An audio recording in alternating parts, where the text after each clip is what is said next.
We were working. There we go. Seem to have come back now. My apologies. My mic cut out for just a moment. I don't understand why, but it seems to be fixed just now, so that's good. So, here we go. We are surrounded, well, confronted by somebody unknown. New York taught me to believe in fate. Had you asked me about fate back when I was a human, I would have told you it's just superstitious bullshit. That we're all designers of our own destinies. That belief shattered when the richest woman in the United States, the actual richest one, not a face you could have seen in the papers, of course, sank her teeth deep into mine. It happened in the very same place you're standing in right now, by the way. Fate, you decide. Please, there's absolutely no need to be hostile. Just listen a little longer.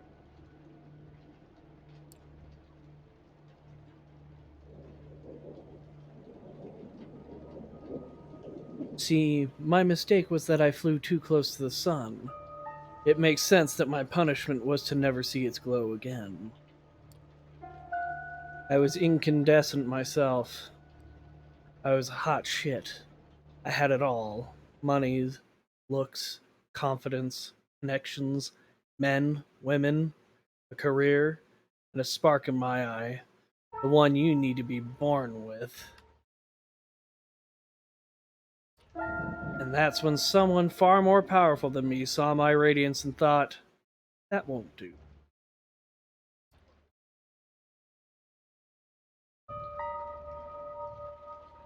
She robbed me of the light erupting from within and gave me a subtle, enduring gleam in its place. She decided that would fit me much better. She was a ninth generation kindred just like you, an apex predator. She probably enjoyed teaching me the peak of human excellence, my real place in the food chain. It was such an eyesore when you look at some loudmouth braggart and see them for all they really are. The temptation to teach them a lesson can be unbearable, right? Well, my sire's lesson was a lesson about fate, a message saying you're eternally doomed to be at the mercy of your sovereign. It almost drove me to destroy myself. What saved me was the ability to reinterpret her teaching. Hers wasn't a message of doom, it was a message of hope. Fate exists, and one can shape it if given the right tools. My sire didn't believe my tools were fitting for the job. She considered them toys, and me just her amusing subject. Well, she's deader than dead now. I'm still here, standing right where she stood when we first met. You might have wondered how I've learned about your arrival to JFK Airport. My answer is, of course, destiny. As luck would have it, today happened to be a day some of my associates were inspecting the coffin. Driving you straight from the plane, and having you wake up in such an unfamiliar place was a little desperate. I do apologize for it. Guy seems kinda into himself. But it is so rare for you to visit New York. 3 times in the last 15 years, was it? And you're never eager to inform me you're here. Oh, that says something bad for those that know the lore. I understand you still have that meeting on 53rd Street later tonight, so I'll provide a comfortable transport. I value our relationship very much, don't get me wrong. But it is precisely because I value it that I'm going to ask you to repay the favor you owe me. You're the only one I'd trust to do the job well, and without attracting attention. You might think I'm crazy asking you to breach the rules of our society like this, You might think it's impossible to get away with it unpunished. But this is New York. I don't know about other cities, but in this one, fate really exists. And right now it's smiling in your face. This is how it begins. Ooh, Black Void. The music is pounding, and your pulse is keeping pace. This is one of those nights that makes you feel alive, even though it started with you feeling dead. First came the messy breakup, then the realization of nobody to talk to about it, how much it sucked. Still, you decided to roll with the punches. One Facebook search later for local events, and you found just the thing for your malaise. For those of you that are just chiming in, welcome. I am Toluron 20. I will be your humble storyteller today. Today we are diving into Vampire the Masquerade, Coteries of New York. If you ever have any questions about the World of Darkness or Vampire the Masquerade, I am very knowledgeable in these. Please feel free to ask. A short subway ride, and you find yourself at the club just outside Dumbo. Not a fancy one, mind you. More like a slightly refurbished warehouse. But hey, at least the drinks are cheap. The DJ seems to really know his shit, too. Alternating between cutting-edge industrial techno and classic Detroit crowd pleasers. Expertly feeling out everyone's mood. An hour passes. Then two. Usually you'd feel awkward coming to a place like this alone, but tonight you find something soothing in joining the crowd, blending in, even as you allow the beat to take over. Sweat, yours, other people's, soaks through your shirt and pants in a matter of minutes. A thought pops into your head. From the outside, the fully packed club must seem like a stuffy, smelly nightmare, but here, in the thick of it, becomes exhilarating. And you're not even on a pill tonight. There's this Latina chick whose curves are accentuated by the light dress clinging to her body, and she keeps bumping into you. Something tells you it only seems incidental. Yeah, it's a good night. You wish it could last forever, because you know all too well what the next day holds. Waking up, dress for work, commute, 9 to 5, that will make you just enough money to pay the rent and keep living in your overpriced shithole of an apartment. And with Jessica moving out, it'll be coming out of your pocket. You run some quick calculations in your head and immediately come to regret that you did. Never mind. Spot the Latina again. She's now next to another guy, hitting it off. Your chance of not going to bed alone, gone. Just like that. Fuck. Your mood temporarily shot down, you leave the dance floor and stumble your way into the filthy bathroom. Take a look in the mirror and start to wash your face, obsessively. I'm gonna check one thing real quick. Dictionary. That's the beginning.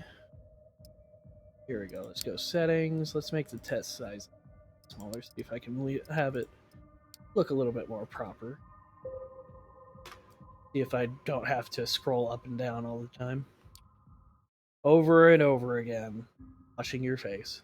A voice from the past echoes in your mind. Oh, Jessica, hi, you look pleasant.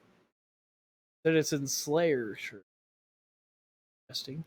I've never felt like this with anyone. Seriously, I mean it. I feel like all my relationships up to this point were test runs. A shitty way to compensate for my low self-esteem. But this feels right. Finally. Shut up, Jess. This was the craziest fucking day of my life. God, I need a smoke. Pass me a light. What do you mean? Cops took the lighter? There's one in your mouth. Just shut the hell up. This is not you. Not anymore. Oh, fuck off. This is so like you. Acting like some sort of Clint Eastwood wannabe when I really, really need you to open up. You think you're impressing people with this tough guy act? Fuck you. I know how broken you really are. You need therapy. Yeah, that sounds like the Jessica of today. You raise your head and look in the mirror. You try to smile, but all you can muster is a self-pitying grin. There she is, the Latina from before. Oh, hi there. Your eyes seem off. She says you look like you need a drink. You hesitate for a second or two, and then blurt out a surprisingly enthusiastic, "Yeah." You start to talk. It quickly becomes evident that she's into politics, and you're eager to please. You might be a corporate drone, but you spend a lot of evenings reading theory, actual theory, not bastardized Twitter cliff notes, and organizing for all manners of causes. The status quo sucks. There must be something better. He agrees. You seem to subscribe to the same progressive political theories, have compatible ideas about the DSA's missteps, even watch the same YouTube channel. Your goals are aligned. She's a bit more radical than you'd guessed. You attended a few rallies, been to a few protests, but this girl sounds like she broke her share of faces and kicked more than a couple of cots in the nuts over the course of her activist career. Her zeal is infectious. She taps into pent-up anger that you didn't know you had. The noisy club stops working for you both, so you hit the streets. Just as you're leaving, the DJ starts playing All the Things She Said by Tattoo. Of course, you chuckle to yourself, trying not to slip into a bad headspace. She chuckles along with you. Chilly outside, but soon enough you find yourself too invested in listening to the girl's voice to care about anything else. Now, is that because of her charisma, or is there something else in play? You realize you've been holding your hands for a while. The subway car is empty, save for a stoic middle-aged couple and a drunk staring intently at his own feet. Plenty of room to stretch out, and yet, he sits right next to you. You can feel her thigh pressing into yours, her breath on the side of your neck. Maybe it's the booze talking, but you distinctly hear your voice asking if she'd like to crash at her place. I've got a better idea, she says.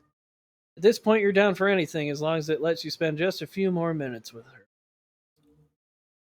She takes you to a sleazy motel in the Bronx, trading a few words with the balding, tired-looking guy at the front desk. He hands her a key. Still holding your hand, the woman leads you up the stairs. I hope it doesn't get too far into this.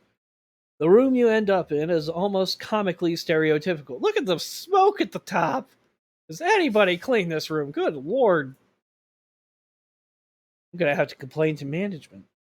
Complete with flaking paint and sticky floor. Not that it matters, though. The moment you step through the door, she's on you. You try to take the lead, but she's having none of it. Before you know it, you feel the rickety bed pressing against your back. It's sloppy, fun, fierce, and not once does she lose the initiative.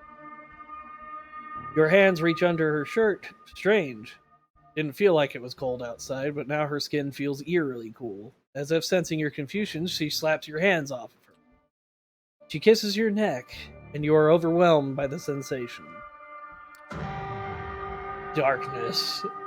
Well, that was abrupt. The taste of liquid fire and smoke on your tongue. Her voice saying, "Sorry, kid. I did what I had to do to leave this city in one piece. But don't worry. With my blood and your principles, you're gonna do just fine." Oh, come on. Don't do this to me. I know what this entails with the lore. If you have questions, please feel free to ask, but good lord. She slams the motel room door behind her as she leaves. You lie helpless on the soiled, pungent mattress for some time. Minutes, hours, before you can focus enough to try and piece together your evening. It hits you. The big hunger. It grips you by the throat and makes your insides shrivel in terror. An all-encompassing emptiness that throws you on all fours. You crawl for a while, squirm on the floor in sundering pain, then jump to your feet and bust out the door. Black out.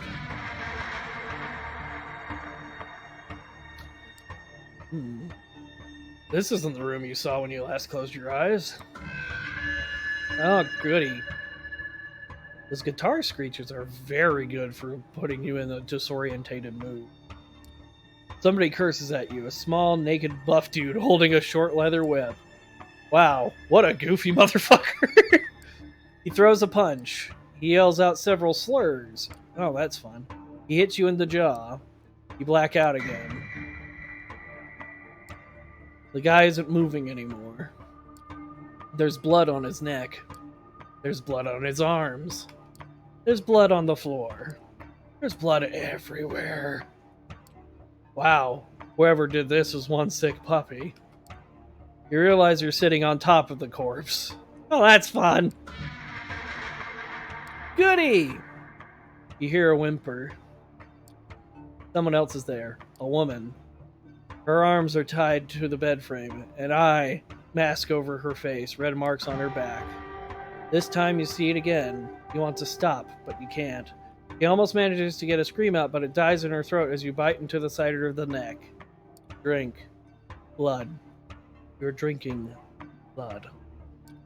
You could swear you feel her life force escaping her body, entering yours. Suddenly terrified, you tear away from her. She's not moving, but she's breathing. There's barely a mark on her neck.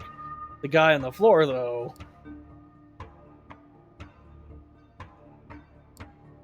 You double over in a spasm, realizing what you did. You feel like throwing up, but you can only gag. Panic sets in as another realization dawns on you. Your heart is not beating. You put 2 fingers to your wrist, but feel no pulse. Same thing on the neck. Nothing. There's no breath coming out of your mouth. You have to get out. Get someone to call an ambulance for yourself, at least. Probably too late for the dude on the floor. Did you really kill him? Oh, hi! Tall, dark, and mysterious. Jesus. What a mess. You look up. The door to the room is ajar. A tall, handsome, broad-shouldered man fills the entire frame. He brushes an imaginary speck of dirt off his perfectly tailored suit. Call 911, out of the way, or this is not what it looks like. Call 911! Oh, well, hey man, you gotta help me. Call 911! So that you get arrested and reported as a jail suicide within the next 24 hours? Because that's the only way that plays out. He surveys the room, not moving an inch from where he's standing. He shakes his head in mock concern. Murder, assault, that's 25 to life, if you're lucky. But since you're not, it's a death sentence. He takes a glance at his expensive-looking watch. Lucky for you, it's been a slow night. Otherwise, I might not have gotten here in time. Come on, the sun comes up in a few hours. You don't want to be around here when it does. Okay, the sun? I need a doctor. Fuck you, I'm not going anywhere. Let's ask him about a sun. What's it matter when the sun comes up? Ah, so you don't even know. You should be glad I got here before you made yourself scarce. The man approaches you and starts talking. His tone remains unnaturally calm. Oddly enough, you find it both soothing and slightly unnerving. Now listen to me. I know this is all new to you, but I've dealt with hundreds of strays like you. And going by experience, they tend to fall into 2 categories. First, there are the smart ones, who carefully obey my every word and don't try to pull off anything stupid. I always get them where they need to be. And then, there are the dumb ones.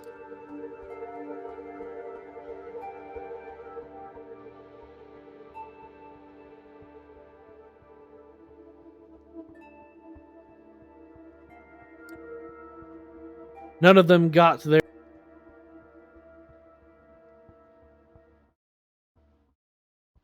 destination at all. Bored. You can tell he's given this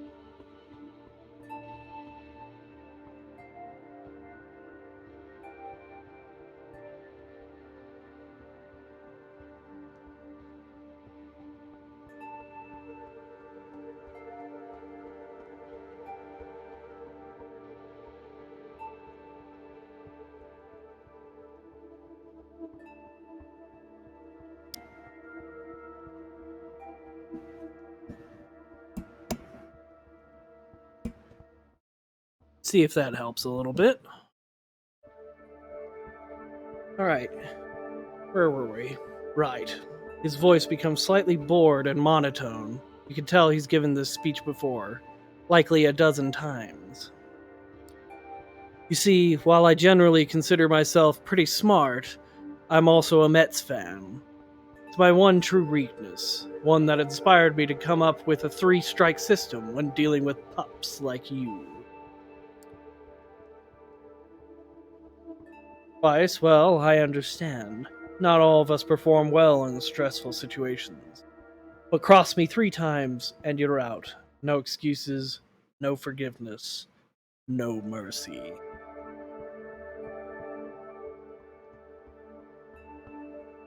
This guy just sounds like a bunch of fun, and I don't even know his name yet.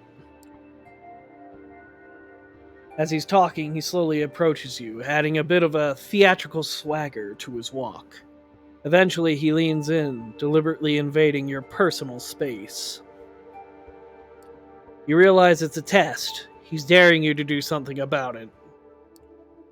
3 strikes, and you're out. Say, I understand, sir. Now. You've never been too eager to bend to the knee to anyone, but this is something else. The man's very presence instills a primal fear in your heart. I don't want to test this guy since he seems to know more than I do, and he's holding all the cards. So I understand, sir. Glad we have an understanding. Moving on, is there anyone you'd want to inform of your current situation? Tell them you're alright?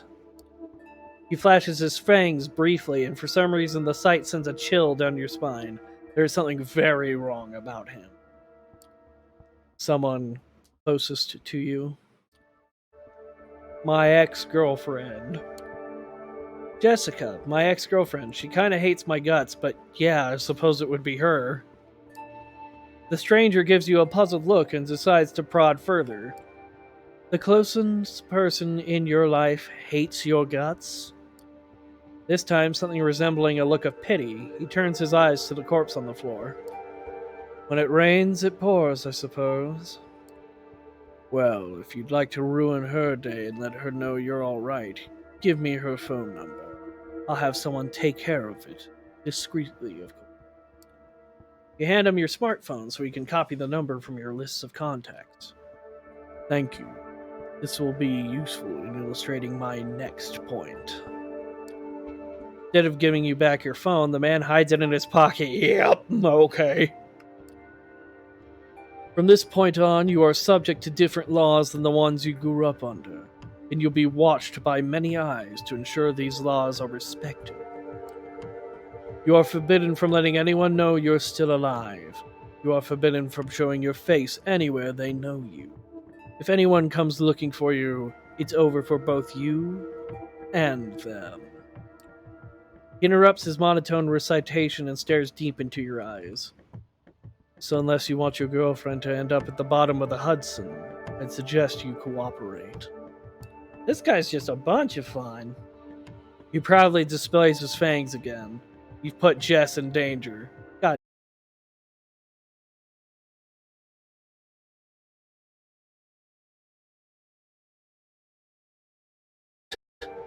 Absolutely fucked. You'll pull the handle and close the door.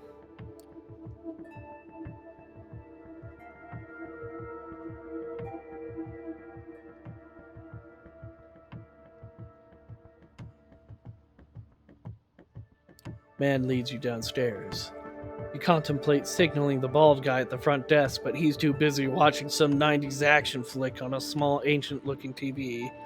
He seems totally oblivious to your presence. You hear a dejected Jean-Claude Van Damme say, I just want to go home, as you're walking by. Your would-be kidnapper stops by the door and addresses you before opening it. I know what you're thinking. You're thinking, as soon as he opens the door, I'm making a run for it. Maybe I can outrun him. I'll save you the trouble.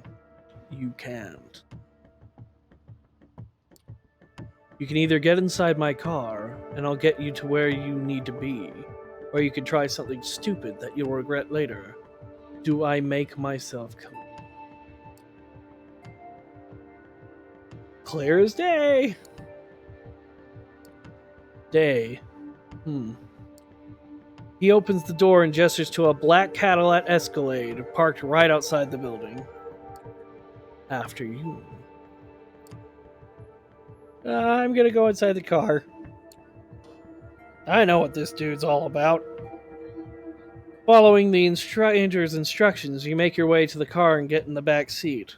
The door locks behind you. Inside, the Cadillac is almost entirely dark. The side windows seem light-proof. The man gets in the driver's seat, starts the engine, and drives away without another word. Are we going to a hospital? Who are you, or did I die? Who are you? Okay, or I could just go, who the hell are you anyway? I'm the ferryman, here to take you to the other side. He weighs his next words carefully. You'll have to forgive me. I'm not in the mood to wax poetic about the state you're in or in my role in tonight's events. Just remember, if you want to survive the next 24 hours, you'll have to play along. You can't do this, that's some shady bullshit, or this is a nightmare. This is a nightmare. This is all a nightmare. The stranger smirks. Understand that this is for your own good. Times being what they are, you should consider yourself lucky. You drive in silence for about 20 more minutes. As exhaustion catches up with you, the streetlights fade into a blur. Finally, eventually, the car stops, and the doors open. You emerge from your dreamlike state and find yourself in some kind of underground parking garage. You two are the only ones here. The man points to a nearby door. Go on in. Make yourself comfortable. You get hungry again. Take a look in the fridge. I'll pick you up tomorrow. You'll get your answers. Behind the door is a small room. No windows, just a simple bed and a single light bulb hanging from the ceiling. A small fridge is humming away in the corner, accompanied by a rattling AC fan in the wall. Guess I have to trust you. I guess I got no choice but to trust you. It took you this long to figure it out? Remember when I said you were lucky? I meant it. See, my job is to get rid of problems, but I'm not always this polite about it. This time, I was specifically told to mind my manners. So believe me when I tell you, considering how this could have turned out, being stuck in here for a night is a really good deal. Now get in, or I'll throw you in. I will walk inside the room. Oh, this is lovely, isn't it? Now, did you decorate this place yourself? Looks nice. You step inside. The stranger nods. Good night. He closes the door behind you. It looks sturdy. But as he's locking it, you notice claw marks all over it. Oh, this is great. Looks like some previous guests weren't satisfied with their stay. You decide not to dwell on it and check the fridge. There's a single plastic bag there, filled with red liquid and no label. Tomato soup? You feel sick to your stomach. Best to leave it for now. You lie down on the bed. A simple mattress on a metal frame. You can't help but think it looks exactly like the one back at the hotel, with the woman. Oh, right. You killed a man tonight, didn't you? Or did you? Maybe none of this is real. Maybe it's all an elaborate prank. The girl at the club, Jess might have put her up to it. Tall guy's clearly in on it too. Now he's back with them and they're all laughing their asses off. You don't know what to think anymore. Your mind races, but you're too tired to keep it going. Finally, you tense up one last time before drifting away into oblivion. Wake up. That in itself is a surprise. You barely remember when you drifted off. It didn't feel quite like sleep, more like plummeting into an endless void. You imagine that's how death feels like. The room is unchanged. The lamp is still on, the AC is still rattling, the refrigerator is still humming. You take a look at your watch. It's almost 9 p.m. You've slept for 17 hours straight. Maybe you died. Your breath is gone and you feel no thumping in your chest. Does that qualify as dead if you're still conscious? You're not sure about that. You are certain about one thing. You are hungry. It's not your stomach rumbling. It's a need that starts somewhere in your abdomen, spreads to your chest, throat, and back of the head. You open the fridge. The bag is still there. You take a closer look at it. If it is soup, then its color and texture are off. You pull the cork out and take a whiff. You recognize the smell immediately. Holy shit. There's no mistaking it. Bagged blood. The smell is faint, and you remember some situations in the past where you found it nauseating, but now it's almost. No, not almost. It is enticing. Mm.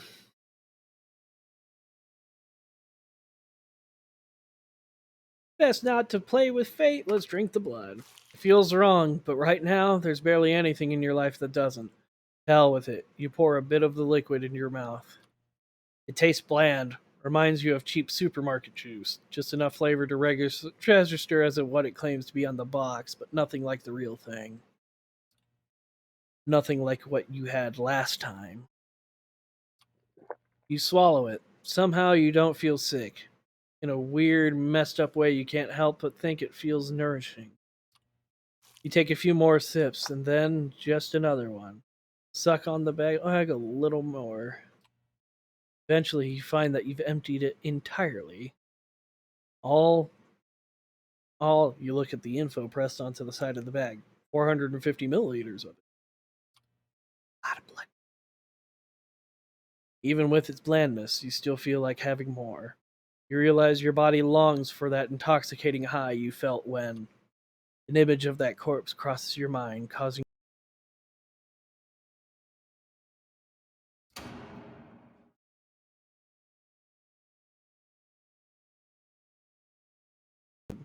Standing there is the well dressed stranger you met yesterday. Oh, good, you're back. Immaculate suit again. The predatory look, like a hawk on a hunt, but somehow more relaxed tonight. So, like a tamed hawk, maybe? Good evening. Sleep well. He notices the discarded empty bag. I see you had a bit of a snack. Uh, was that really type RHO plus? Not that easy to get. I'm glad you liked it. Come on, we've got places to be. The car is humming in the empty parking lot just outside the door of the cramped room you've spent the day in. The man motions to it, politely, with a stern look on his face. I'm gonna just get inside the car. I'm trusting you here, man. I'm touched. Sincerely. You take the back seat again. The doors lock. The stranger takes the wheel and starts the car. You drive in silence for a while. From time to time, you keep trying to catch glimpses of a familiar streets or landmarks through the blackened windows, but it's of little use. The car is also soundproof, so all you can hear is a bit of traffic humming in the car's engine. The driver doesn't say anything and seems focused on the road. Check the door handle. Yep, the door is locked all right. A piece of dark glass separating you and the front of the car looks sturdy too. There is nothing left to do but wait. You didn't have time to think about it before, but you realize now that you're hungry? No, not exactly. It's not a rumbling stomach that grabs your attention. It's a need that starts somewhere in your abdomen and spreads to your chest, throat, and back of the head. You tried to extract some information out of the man behind the wheel, but you realize you prefer to bask in the afterglow of your last meal. You wouldn't have expected it, but you spend the rest of the trip lost in thoughts. A lot of them concern blood. Thank you for those of you who are joining at this moment. I am Toluron 20. I'll be your humble storyteller this evening, and today we are playing Vampire the Masquerade, Coteries. I have woken up dead, no pulse, nothing, with a craving for blood, and a stranger standing over me in a room filled with corpses. Well, a corpse and a woman tied to a bed who is unconscious. It takes you another 20 or so minutes to get to your destination. As the door opens, you try to get your bearings. You're still in New York, that much is certain. Queens, maybe. Hope I'm coming in for you guys all right. I hope my sound's coming through. We seem to have a few technical issues here and there, but I think I've resolved them for now. After me, no sudden movements, please. You approach a nice looking building. That houses a 2-story gallery called the Art Hole. Two large men in suits flank the door on both sides, and they give your companion a nod as you approach. Prompted by the stranger guiding you, you walk inside. The gallery is full, which is unusual at this hour to say the least. Eh, certainly looks like some good art pieces out there. Nothing disturbing at all. About 2 dozen faces fill the showroom, and a number of waiters navigate the gathering, serving drinks. All of them are beneath the guests' attention. The visitors are well dressed, for the most part, but it's unclear what they have gathered here. Nobody seems particularly interested in the art pieces on the wall.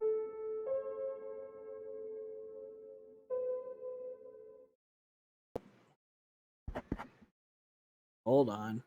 See if this is helpful. Check. Seems to be coming through a little bit more. Let's see if I can up it a little bit. There we go. See if that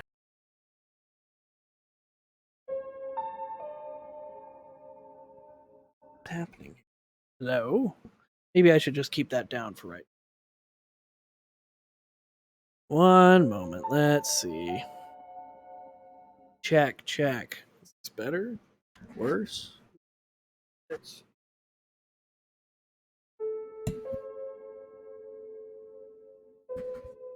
see if that helped a little bit. Nobody seems to be particularly interested in the art pieces on the walls, and the atmosphere is polite, unnaturally so. Many guests turn to look at you and the stranger who brought you here. Their glances are varied. You see open contempt on a few faces and the animated interest in others. Most of the eyes in the room calmly observe you, as if wishing to appraise your worth. The last time you felt like this was at your previous job interview. It was like being a piece of livestock, suspected from all sides for any imperfection, so your wage could be haggled down. It was dehumanizing. It made you feel dirty. When they called you the next day to offer you the job, you declined. Even when you're a nobody, you become even less if you trade your dignity for a paycheck.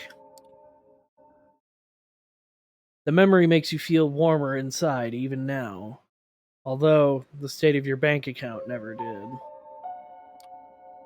Ooh, hi. Everybody's eyes are off. Got it. Good evening, Kadir, and to you, child.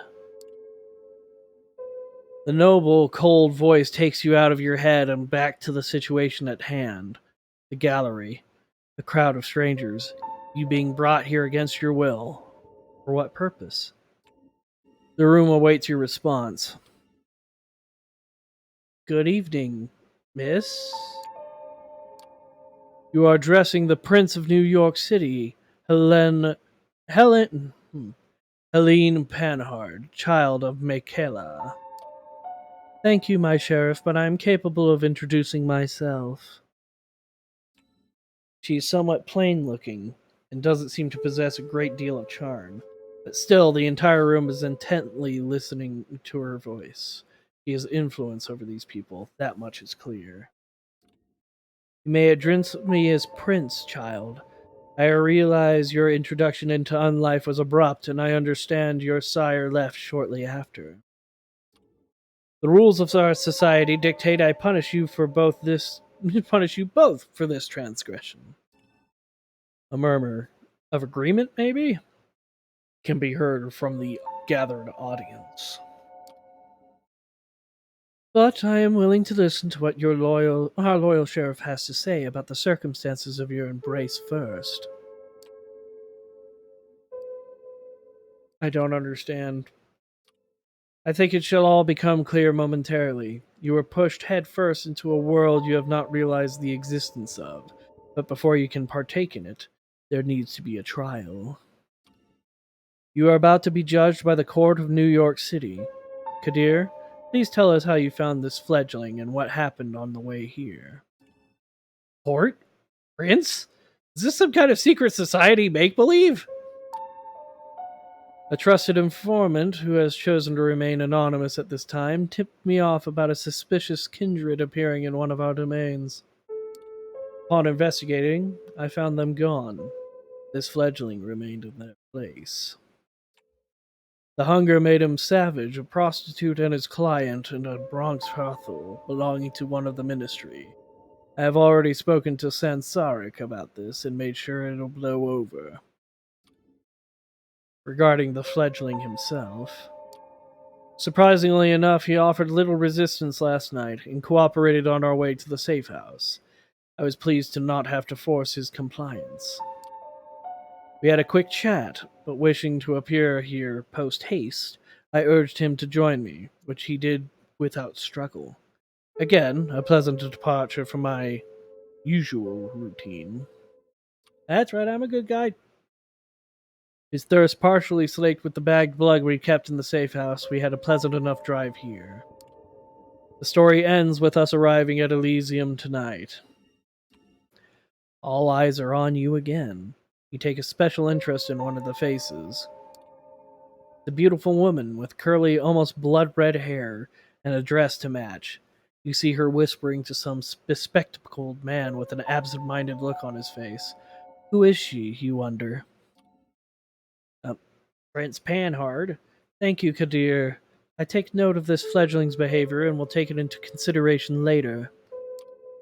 She turns her attention towards you. First, there's the matter of your sire, the person who brought you here where Kadir picked you up from last night. Who were they? A feisty woman? Latina woman, very radical, unless she'd convincingly lied to me. She was special, extraordinary. She had fire, conviction, temper. She seduced me, easily in fact. Made me think she wanted me. I fell for it, and now I'm here. Feels awkward talking to a room full of strangers about what seemed like a random one-night stand at the time. Not to mention that even though the Latina made an impression on you for sure, her face is already fading from your mind. You realize she never even told you her name.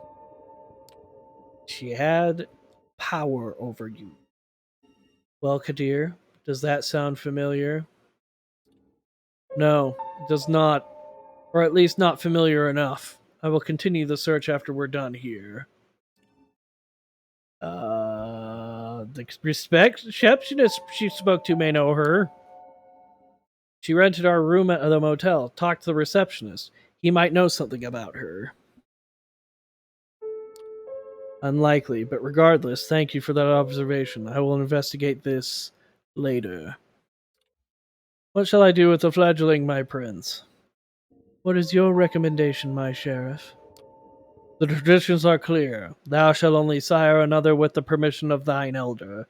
If thou createst another without thine elder's leave, both thou and thy progeny shall be slain. Fine. I am ready to fulfill my duty. Stay your hand for just a moment longer, Kadir. I wish to consult my counsel on this. Make sure everyone is in agreement. Of course. He seems strangely relieved. The prince leaves the main showroom and a handful of people follow her out. You're about to ask this Kadir what all the talk of traditions and councils was when the red-haired woman approaches the two of you. Sophie. Sheriff, I was wondering if I could have a word with the fledgling. What for? She lowers her voice in response. Come now, Kadir, we all know what the verdict is going to be. Let me speak to them. You might not have to stain your hands tonight after all. Her words grab his attention, his face hard to read. It's like several emotions are struggling for domination. Anger, sadness, hope, gratitude, resolve. I'll go get my sword. Please don't. I want to unlive. I want to live as the dead. Please. He steps out of the room the way you came, and you are left in the showroom with the woman in the red dress. She takes you aside, and the eyes of the remaining guests follow you. Well then, fledgling, you are in quite the pickle. What was that about a sword? Wait, did I hear that right? What did he say about a sword? Your hearing isn't faulty. We only have a short while before the prince hears our council out, and Kadir returns here with his blade. So listen, please. Last night, you became a vampire. Wait, what? Oh yes, I am well aware of how ridiculous that sounds. It's the reason why we have these nicer words for it. Kindred. Being embraced. Having a sire. The fact remains. The beings called vampires, you're looking at them. They're us. You glance around. Some of the guests are still occasionally looking at you, commenting on you in hushed tones. Many of the patrons are pale, really pale. Most hold glasses of wine. No, not wine. That's not the right thickness, and not the right color either. You're trying to come up with something sensible to say, but you're drawing a blank. It makes a morbid kind of sense. You drank blood last night, there's no denying it, and your breathing has not returned. Your heart remains still. A vampire. Two voices in your head start battling for supremacy. One of them slowly begins to put everything that happened since yesterday together, coming to a conclusion that no matter how insane it might seem, nothing but what she's saying makes sense. The other voice that just keeps saying, what the fuck? What the fuck? What the fuck? On repeat. You're surprised. This is often how it plays out by design. Kadir deliberately keeping you in the dark and all. If we do nothing, you will be cut down as sure as the day falls night. Okay. But I'm here to offer you a chance. A way out. Under one condition. I will take you under my wing. If you're lucky, the prince will be in a good mood tonight, and your deference to Kadir will work in your favor. She might agree to this, but only if you swear fealty to me. And there's that glow in your eyes as well. I see you up there. I am not making this offer lightly. As your patron, I will take responsibility for you. Your actions will reflect on me. If they reflect negatively, well, I will make sure you face the consequences. You'll make me your servant? So let me get this straight. You'll make me your servant in exchange for my life? That's the deal? If you insist on putting it in such pedestrian terms, yes, that is the deal, and has eloquently put it. The alternative is, I fear, final death at the hands of Kadir, here, tonight. Steps and hushed voices can be heard from the side room. It seems the prince and her council are returning to the showroom. Kadir appears from downstairs as well and starts walking towards you. When you hear the verdict, ask to be spared. I will intervene. Remember my condition. She flashes a heart-melting smile towards Kadir, who does not smile back. The sheriff's immaculate suit is now complemented by a curved, oriental-looking metal scabbard, fastened with a colorful sash around his waist. It would look vaguely ridiculous if it wasn't surprisingly intimidating first and foremost. Kadir takes his place next to you and observes as the prince takes center stage again. Loyal kindred of the New York City Camarilla, gathered here tonight, I have made my decision regarding this fledgling. She briefly addresses you. I want you to know that this was not an easy decision to make. For your part, you have done nothing to earn our ire. I do feel a genuine sorrow for. We are all keenly aware that these nights we need to close our ranks and trust the wisdom of our elders and their traditions more than ever before.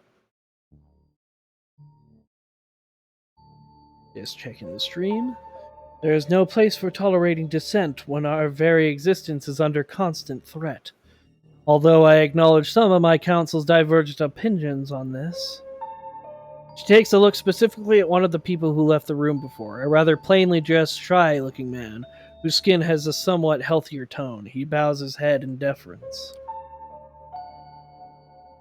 I hold the final authority over this fledgling's fate, and I declare that while their embrace might be the Sire's responsibility in their absence, it is their progeny that must be punished. Oh goody, please don't kill me. Oh boy, the sentence is final death, to be resolved presently. Kadir. Oh boy. You hear a scraping sound and see that the sheriff has unsheathed his curved sword. It is beautifully detailed blade, which you might expect must be worth a small fortune. Its apparent sharpness makes you freeze up. 2 outs, bottom of the 9th. His quiet mumble is audible to nobody but you. As his eyes meet yours, you note just a hint of sadness in his countenance, one that quickly vanishes to give way to grim determination. And he's out to bat. You'll not get another chance to speak up. Ask for mercy! I'm not going down like this, damn it, spare me! Prince, if I may ask you to stay the sheriff's hand for a while longer. Kadir looks at the prince, awaiting her response. The sword is still hanging above you, threatening to fall at a moment's notice. Oh, goody! Is there something you'd like to say, Mrs. Langley? Sophie Langley, keeping that in here. Yes, if I may. At first, the prince looks somewhat annoyed at the distraction, but she stays quiet for a while, measuring the mood in the room. The board elite suddenly look at you with aroused interest, some of them dismayed at not seeing the bloodshed, but all intrigued by the unexpected twist. The prince nods. Well, let's hear it. Sophie takes a few steps forward. All eyes are on her now, but Kadir's heavy hand on your shoulder makes it clear you won't take advantage of the distraction. My prince, while the traditions are clear, I believe that the proper context should be observed in addition to the letter of our laws. The fledgling is a burden, but with proper guidance, they could become an asset to our domain. Am I to understand that you are volunteering to take this sireless child under your protection? Yes. I happen to think they might hold a potential that would be unfortunate to waste. I do expect their full cooperation, of course. Whispers can be heard again, an incredulous voice or two. A hushed, just head the fucker. Oh, come on, man! Screw you! Some suppressed exclamations of surprise. Silence. I ask all of you to make a note of this moment. I might be persuaded to bend one tradition in this child's favor, but another will have to be enforced even more firmly in its stead. Until thy progeny shall be released, thou shalt command them in all things. Their sins are thine to endure. Are you certain that's a responsibility you wish to shoulder, Miss Langley? I am willing to guide this fledgling and add a valuable ally to our sect in a time of need, yes, but I'd like to receive the right of destruction over them, if it pleases you.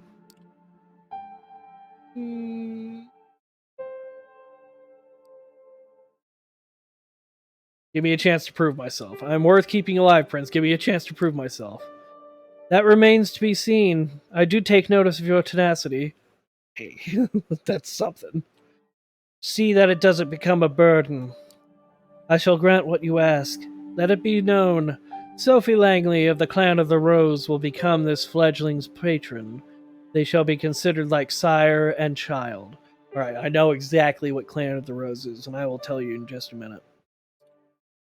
Miss Langley will take full responsibility for them, and I grant her the right of destruction if she sees fit to use it. Let my intentions be clear, however.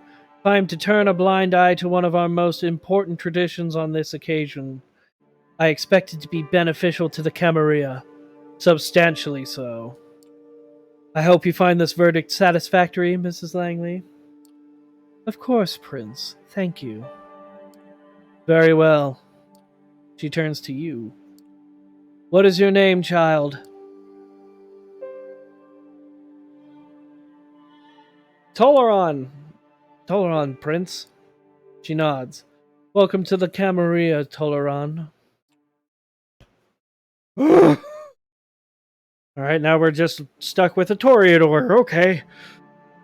Bruja and Toreador should just get along just fine. Excuse me. Now, this evening proved to be even more eventful than I anticipated, but with the fledgling's fate decided, I believe our meeting here can be concluded.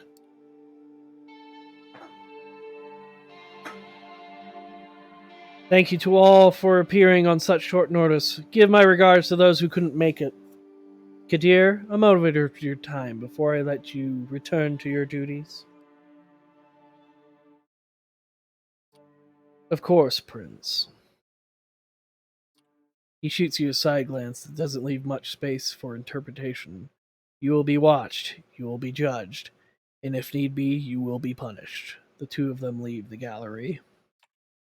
Well, Toluron, I think you've both already managed to significantly improve each other's evening. But let's keep the ball rolling, shall we? I think we should have a toast to a new fruitful partnership.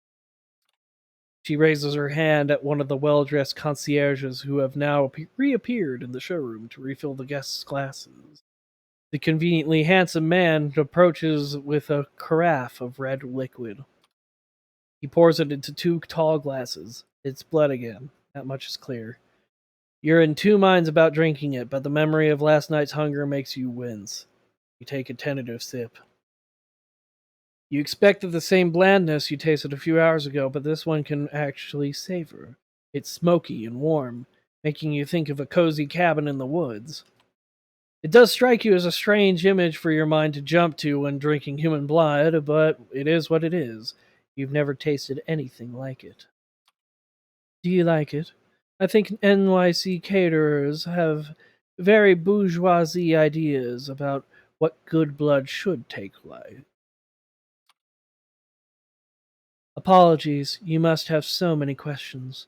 While we're on the topic, perhaps we should start with those related to sustenance.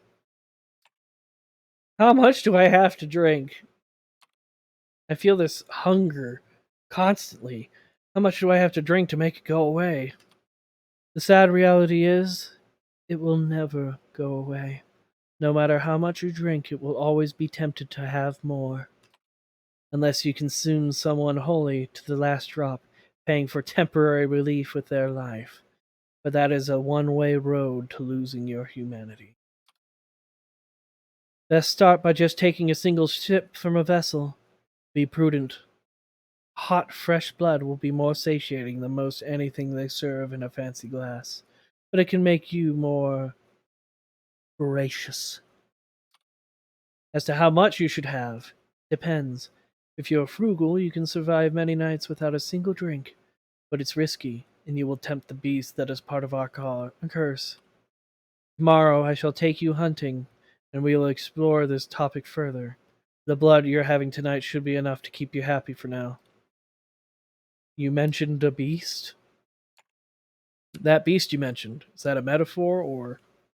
Oh, it's quite real, although not in a strictly physical sense. It lives in all of us.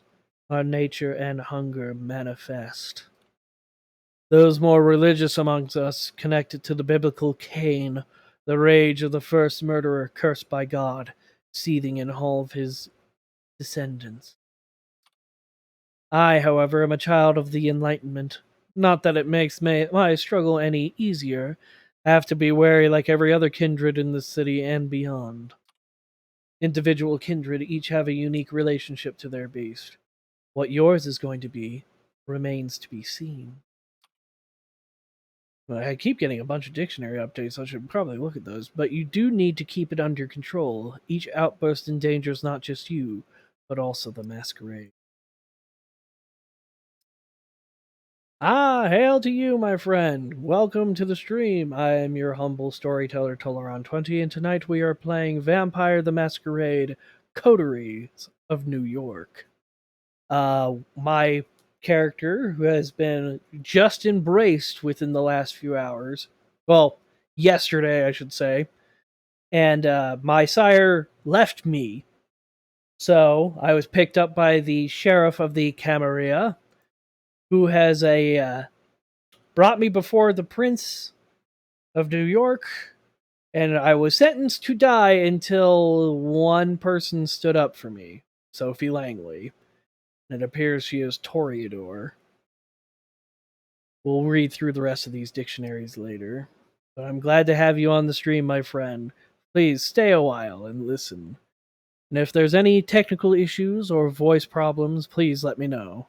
I think I've fixed the mic issue for now. But you do need to keep it under control. Each outburst endangers not just you, but also the masquerade. The concierge returns, asks for permission to intrude, which Sophie gives with a polite smile, and leans in to whisper in her ear. You note that the gallery is now almost empty. I'm being told the gallery is just about to close, but we still have quite a lot to discuss. We'll go to one of my apartments. My jalopy is waiting downstairs. Come. Thank you, Elder Thing. I appreciate it. The smile she puts on makes you remember the way you felt with the Latina. Not arousing, though, more like magnetic. You find it hard to argue. Even though you're still suspicious of her authority over you, her charm momentarily wins you over. Sophie leads you to a luxurious silver Rolls Royce and invites you to sit in the back. Jalopy! The chauffeur, a broad-shouldered, clean-shaven, middle-aged guy, starts driving immediately. And even though he's the one driving, all I see in the reflection is her. Got it. Where did we leave off? I believe I started telling you a bit more about our customs. You've heard the prince refer to our traditions. The chief among them is the masquerade. As you might have gathered from us assembling at a niche gallery after closing time, our comings, goings, and doings tend to be somewhat secretive. We do not advertise our existence. We allow myths and modern fiction to morph and muddle the facts, so to the vast majority of kind we remain bedtime stories and pop culture icons. Hey, is that one television show about a vampire angel still popular? Buffy the Vampire Slayer. You shake your head in confusion. She shrugs and continues, looking a little bit more dejected than before. Oh, I made her sad. Our clandestine ways help us remain safe, allow us to explain our way the occasional trip up to the rational minds of 21st century humanity, and dictate much of our interactions with mortals. Is your driver a vampire too? So if it's such a secret, then I'm guessing your driver is a vampire too? Our dear Gregory here? No, not a vampire, although he is a loyal servant and as such trusted to not spill our secrets left and right. You will realize with time that such help is welcome. Gregory watches over me during the day hours. Sun burns our kind, that's why we take our rest when it rises. It's more akin to being dead than asleep, as I'm sure you've already experienced. But not everything you've heard about vampires is true. Some more folk-related threats are just legends, or occasionally a minor nuisance. Garlic, running water. Even religious symbols don't repel us, unless the wielder is uniquely pure and godly. Stakes to the heart, though. That's something to avoid. They do not destroy, but they do paralyze us. One moment, everybody. Let me just double check.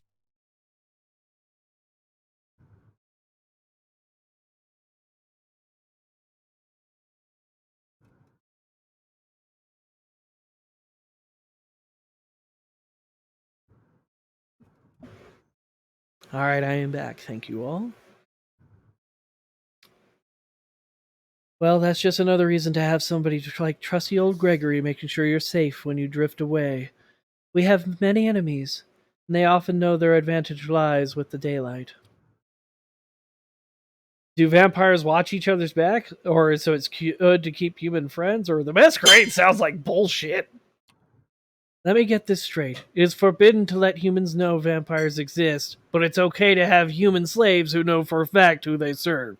Sounds like a steaming pile of bullshit. There are degrees to this, of course. Not many rules of our society are clear cut. In some domains, the prince is very controlling and strict about keeping to the letter of the traditions. Luckily for you, Prince Panhard allows some leeway on occasion, or else we wouldn't be having this conversation. But to address your qualms, servants are fine, as long as they remain loyal. That said, our sect supplies social interactions aplenty, but it doesn't really encourage counting on someone.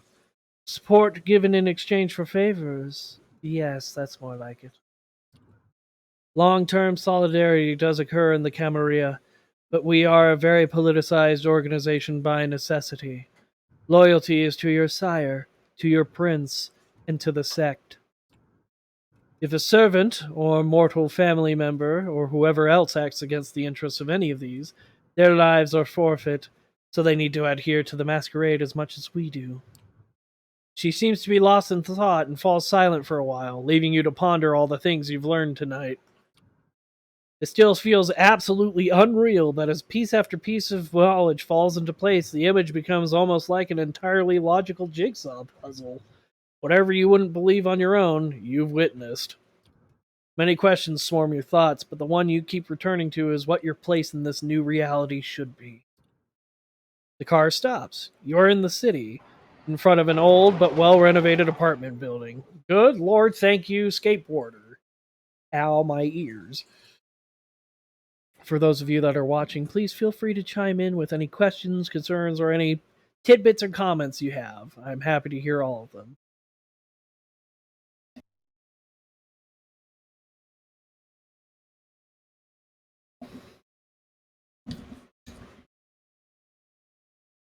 We're here. Would you like to see your lodgings? My own apartment? Neat. I get my own apartment? That's neat. I should probably hold my full thing for what my guy actually says it.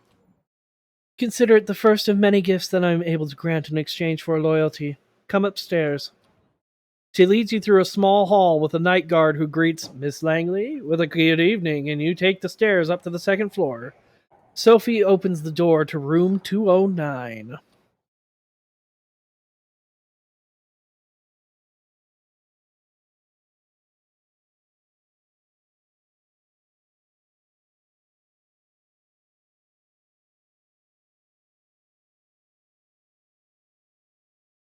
I will be your humble storyteller this evening, and tonight we are diving into Vampire the Masquerade, Coteries of New York. My new sire has just left me a whole apartment to myself with heavy blinds and a bedroom with an actual bed, steel door with a lock, and no windows. You inspect the kitchen, hoping to find something to drink. Nothing. No regular food either. Feels strange that Kadir could be a more thoughtful host than your new sire, even if only in that respect. You briefly wonder if the sheriff might have a hidden side. I was spared for being sireless by my new sire, who is not the one that embraced me. For those of you that are wondering, you can always put anything into chat. I'm happy to respond to anything. With nothing left to do, you lie on the couch with the TV playing in the background for company. Columbo reruns, Kojak reruns. President of the United States got himself into serious trouble again. President of the United States got himself out of trouble again. Pundits start yelling over each other about things that seemed little bit less insignificant just 2 days ago. You start drifting off, reflecting about another night of confusing conversations and worldview shattering revelations. How many more before you finally understand what happened to you and what you're supposed to do now? You keep coming back to the life you left behind, the people you should contact, the things you want to pick up from your apartment. You wonder when you'll have the chance for either. As you start to feel the same tiredness that made you drift into a cold sleep last night, you settle in the back room. The bed is comforting, the lack of windows less so. You leave the light bulb on. Looking at it, you realize it's the closest you'll ever have to come to staring at the sun on a breezy summer day again. A wave of melancholy overwhelms you. Let's wait for that guitar sting and the friggin' blacklight. Yep. A few minutes later, your consciousness fades and you take a plunge into darkness again. Sinking, sinking, sinking, sinking. Oh, I have the choice of rest or just nothing. So rest. Hunger is at the heart of a vampire's existence. To ignore it is to tempt the beast to take over in its desire to feed. To overindulge in feeding may threaten the masquerade while staining what humanity you have left. Hunger, yeah, we got that. In Coteries of New York, having high hunger is indicated by a progressively thicker bloody frame around the screen, like the one you see now. As your hunger grows, so does this indicator. Your hunger may increase when you call upon your vampiric powers, or when you need to mend your wounds after a fight. Okay. When your hunger reaches the maximum level, you will receive a warning after you complete a piece of the story. Ignore it at your own peril. Yep. Some choices might only become visible if your hunger is high enough. Similarly, high hunger may block off some choices, as you will be able to see after pressing continue. That blocked off option, can't check it. So we'll go over to continue. To decrease your hunger, you will need to feed. Whenever you see a feeding opportunity, you can take the risk to hunt and slake your hunger. A feeding opportunity. You will need to keep the hunger at bay if you are to uphold the masquerade and survive the nights that await you. Whee! You open your eyes. The bed isn't warm. The room is filled with artificial light from the ceiling. The Solia Meta door is closed. Normally, you'd stretch for a bit on mornings. On some mornings, you'd probably throw the quilt over yourself and snooze a bit longer. But that was before. The way you woke up now, you are fully conscious. No grogginess. Nothing weighing you down. Just a nagging need in the back of your head. Hunger. Not as severe as last time, but unmistakably there. You get up and open the door to the main room. The digital clock on the TV shows you the time. 9:04 p.m. You walk over to the blinds and retract them cautiously. The only light coming in is New York City's artificial light-time luminescence. So that's what your waking hours are going to look like now. You miss the sunlight already. You're seriously considering just walking out of the apartment and figuring this all out by yourself, but then you come back to the memory of Kadir's exotic sword being raised in the gallery. Maybe sticking around isn't that bad of an idea after all. I'm smart. You keep jumping channels for around half an hour and then switching to streaming services. Almost as if the universe had a sense of irony, you catch True Blood in the flood of recommendations. The doorbell rings. Yeah, loud. It's Sophie. Good evening, Toluron. Slept well? Like a dead man. It's not exactly sleep. That's a good one. Not really like normal sleep, is it? I suppose it isn't. Some say it's more like being dead, but we wouldn't know, would we? It's no use reflecting on it anyway, except that it is who you are now. You made the right choice yesterday. I can teach you many things about yourself, your blood, its desires, and its powers. You will begin tonight. You are hungry, yes? I am sure you are. Our kind always is. There's only one remedy. The blood. The drinks we had yesterday at Elysium are not the usual way you slake your thirst. So tonight I will visit you in your first foray into hunting. You need to learn to sense the kind of blood you desire, to understand how you can use the kind's vulnerabilities to advantage. I think I should take this moment to go through the dictionary with you guys so you can understand. We have the Camarilla, which is something that we keep hearing about. The major sect of vampires devoted primarily to maintaining the masquerade through influence and manipulation of mortal society. There are 7 clans within the Camarilla. So we will go over to Fledgling. Fledglings are newly created vampires still under their sire's protection. The Prince, a vampire who has claimed to give an expansive domain as their own, generally a city, and supports that claim against all others. The term can refer to a kindred of either sex. The hunger, the urge to feed. For vampires, the hunger replaces all other drives with its own powerful call. Vessel, a source of blood for sustenance or pleasure, primarily mortal. The beast, the inchoate drives and urges that threaten to turn a vampire into a mindless, ravening monster. Cain, a mythical figure considered to be the first and most powerful vampire. Some vampires refer to themselves as Cainites, members of the race of Cain. Kindred is the Camarilla term for vampires as a whole, or single vampire. According to rumor, this term came about in the 15th or 16th century after the Anarch Revolt.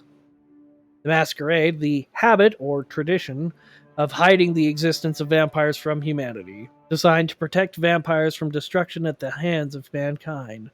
The Masquerade was adopted after the medieval Inquisition claimed many kindred unlives. So unlives is the proper term for it, got it. Kind, a term for mortals, largely contemptuous. The phrase kindred and kind refers to the world at large. Everything. Domain, the area of a particular vampire's influence. Princes claim entire cities as their domain, sometimes allowing lesser vampires to claim domain within. And then sect, a group of vampires arguably united under a common philosophy. The 2 most widely known sects currently populating the night are the Camarilla and the Anarch movement. There's also a third one known as the Sabbat. I wonder if they're going to be playing any point in this one. The Anarchs are interesting, especially in the newer generation. I'm still learning about that, but it's going to be interesting. I'm ready to learn. Let's get started. Such eagerness, or is it just your hunger making you impatient? You will find that drinking moderate amounts of it regularly will keep the hunger and the whispers of the beast at bay. You might think yourself monstrous, but there is a balance to be found here. The kiss give the kind pleasure.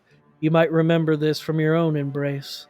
Some can even become addicted to the sensation, but if you do it right, they tend to misremember your feeding. After all, vampires do not exist. They are myths, fairy tales, and pop culture mainstays, correct? She gives you a sly, knowing smile. That is why the masquerade is so important, and even more crucial when you feed. How do you avoid being seen? You isolate your prey, or you choose the right circumstances. People tend to avert their gaze when they see a couple intertwined in public. Love bites are easy to explain away. Some of us keep willing herds, or even just individual kind who desire the kiss. That comes at a lot higher risk these nights, though, so I would not recommend it to a young kindred like yourself. Feeding from the same area repeatedly can be dangerous, but by branching out you risk the ire of other kindred on whose domains you trespass. Lucky for you, New York City is more forgiving in this regard. New York is in somewhat of a unique position. Many of its neighborhoods remain contested or unclaimed. The reason for this is lesson for another time, but keep the following in mind. Take opportunities to feed when they present themselves these upcoming nights. As long as you hunt cautiously and respect the masquerade at all times, you should be fine.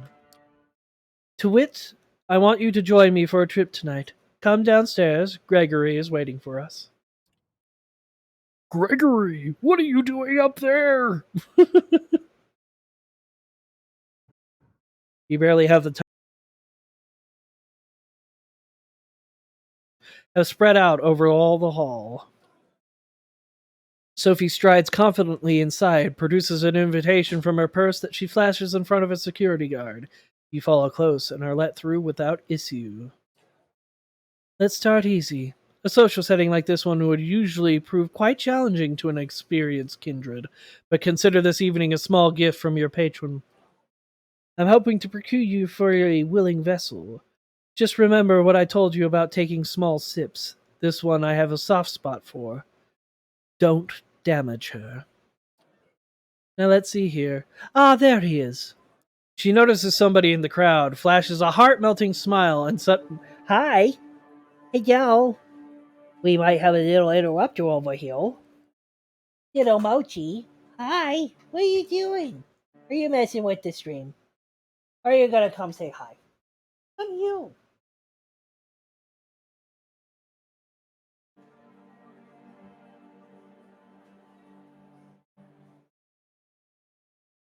Oh, you're gonna be that way?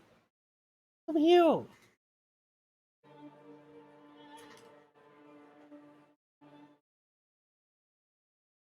Hi. Come here. Ah. Everybody say hello to Mochi. Mister gotta keep playing with the lights. Huh? You gotta keep playing with the lights. You're my little baby boy. Everybody, this is Mochi. He's a sweet little baby, just a little bit curious. Kept rubbing on the bottom of the tripod over here, so it's all forgivable because you're a sweet little boy. I know, you want down, you want down. We'll let you down, okay? Goodbye. Bye, little baby. How we all doing tonight? Thank you all for bearing with me with a momentary interruption for our little Mochi.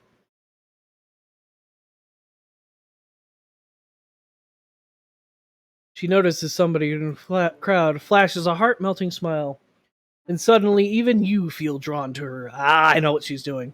You haven't thought about it before, but it's laid clear before you in this moment. Sophie is beautiful. Just looking at her is a privilege. Just being with her makes you feel elated.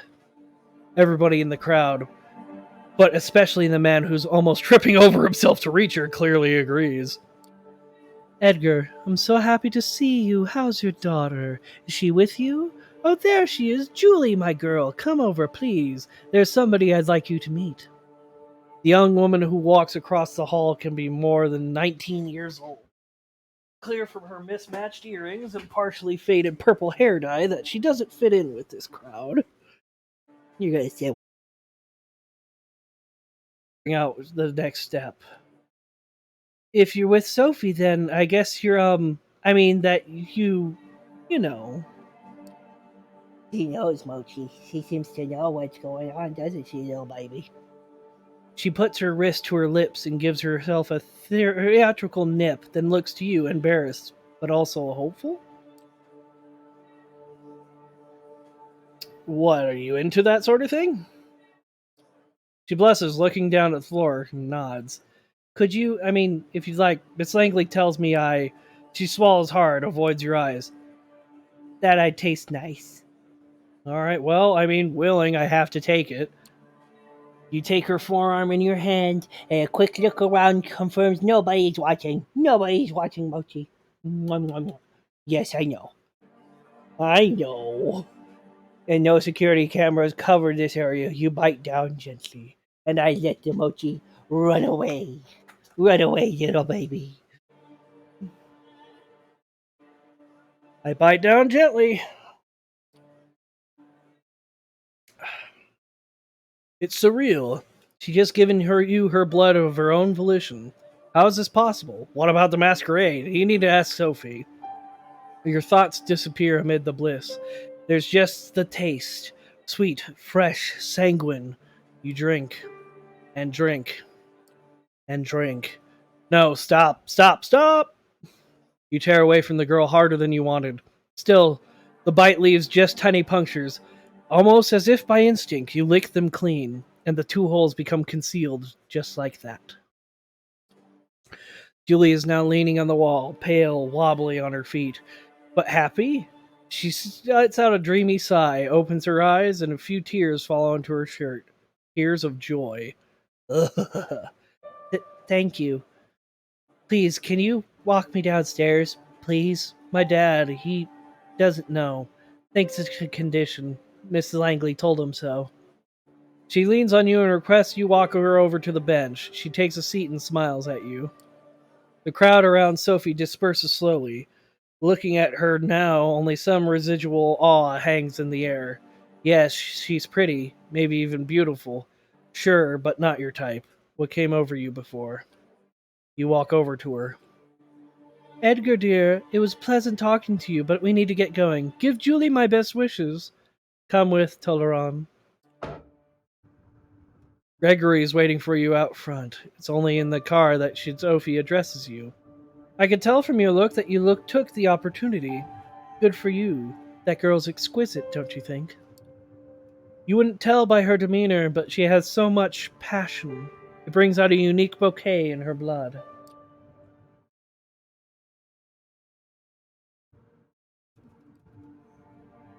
Mm, this all feels wrong. I feel like I violated her, like I took advantage. Oh, please, spare me your dramatics. I'm sure she was happy sharing herself. She's such a sheltered girl. Let her have fun from time to time. Time for the next stop. Training wheels off this time. Gregory, Flushing Meadows, please. The driver takes the car over to the Williamsburg Bridge. You settle your thoughts. What did you do to those people back there? Those people back at the hall. They were all entranced. Even I was under your spell. What was that? She smiles with satisfaction. That old trick? Just the blood doing my bidding. We all have our talents. Some of them come from the legacy we inherit from our sire. Others can be learned with experience. I can sway people or make them fear me. I see more of the world and in greater detail than some kindred. I can will my body to move with unparalleled precision and grace. And more. Excuse me. All these skills make me who I am. They also help me hunt. What are my powers? Okay, so what are my talents? I think I'm gonna start leaving it quiet till my character actually says something. Time will tell. You need to discover them yourself. When we arrive, experiment. Give different things a try. Follow your instinct and intuition. It will guide the blood. Always keep the masquerade in mind, however. It's all fine if you can disappear in plain sight or command animals with your mind, but save those overt talents for the right place and time. It only takes you a half hour to reach the dark park at this time of night. Both you and Sophie leave the car, with Gregory left behind again to find a parking spot and keep an eye on the car. Checking the stream. Hi, Mochi. I feel like having a snack myself. I'll be by the fountain. Go look for somebody to your liking. See what effects you can achieve with your blood. But only pick one victim. Just one. Then come back. Seeing how she seems not altogether here right now, you decide to leave Sophie to her own devices and seek out your prey. From here, it looks like you have a few choices. Just taking a stroll around the park and finding an isolated jogger or someone like them could work, but focusing on one area might work better. The New York State Pavilion might work as a secluded spot. There's a skate park nearby, and worst case scenario, there's bound to be some unfortunate wino around. Or maybe the tennis court's nearby. There's light coming from there, so somebody might still be playing a late night match. They won't be alone, but they might be tired and let their guard down. As these scenarios play out in your mind, you realize you're planning how to assault a stranger in the middle of the night. It's a weird way to be, but the now familiar hunger prompts you to act. Alright, we got some choices. Let's see. Let's go to the park. You start walking. The park's many avenues must hold a good spot or two for a predator like yourself. You pass two soccer fields and circle around where the Fountain of the Planets once awed visitors with its spectacle before becoming across an opportunity. A woman, a small duffel bag on her arm, is making her way through the park in a hurry. She doesn't seem to have noticed you yet. Presence focuses her attention. You think back to what Sophie did in the hall, how she managed to focus the attention of the entire gathering on her. That might be a tall order for you, but a singular person could be doable. For a moment, you're thinking how an old guy in a hood should appear over your. You're thinking how an. Hold on. Excuse me. For a moment, you're thinking how an old guy in a hood should appear over your shoulder saying, "Use the force, Toluron." It feels ridiculous. But then something stirs within you. There's a confidence there, an allure that you might have had before, but one that's increased manifold in this moment. You catch the woman's eye. She flashes an unsure smile, almost in spite of herself, as she passes you by. Hey. She tenses, gripping her bag close but attentive, her eyes lock onto yours. The slight smile is there again. Yeah? What is it? Almost intuitively, you close the distance between you. She can't look away. She's unprepared for what follows. In a swift move, you grab her and bite down. Her surprise resonates in her blood. Hot, excited, flash flowing. She tenses up, then relaxes. The duffel bag hits the ground. Bliss. Footsteps. You let go of her. She drops to the ground, barely conscious. A hooded man is looking menacingly at you. Alright, there's something up with this guy's eyes, so I know there's something up with him. What do you think you're doing here, barging in on my turf like this, lick? Lick? Excuse me? What kind of slur is that? Yeah, seriously. What did you call me? A lick? What is that supposed to mean? Don't be cute with me. I know what you are. Shove that masquerade bullshit up your ass. Better tell me who you're with before my posse shows up and we beat it out of you.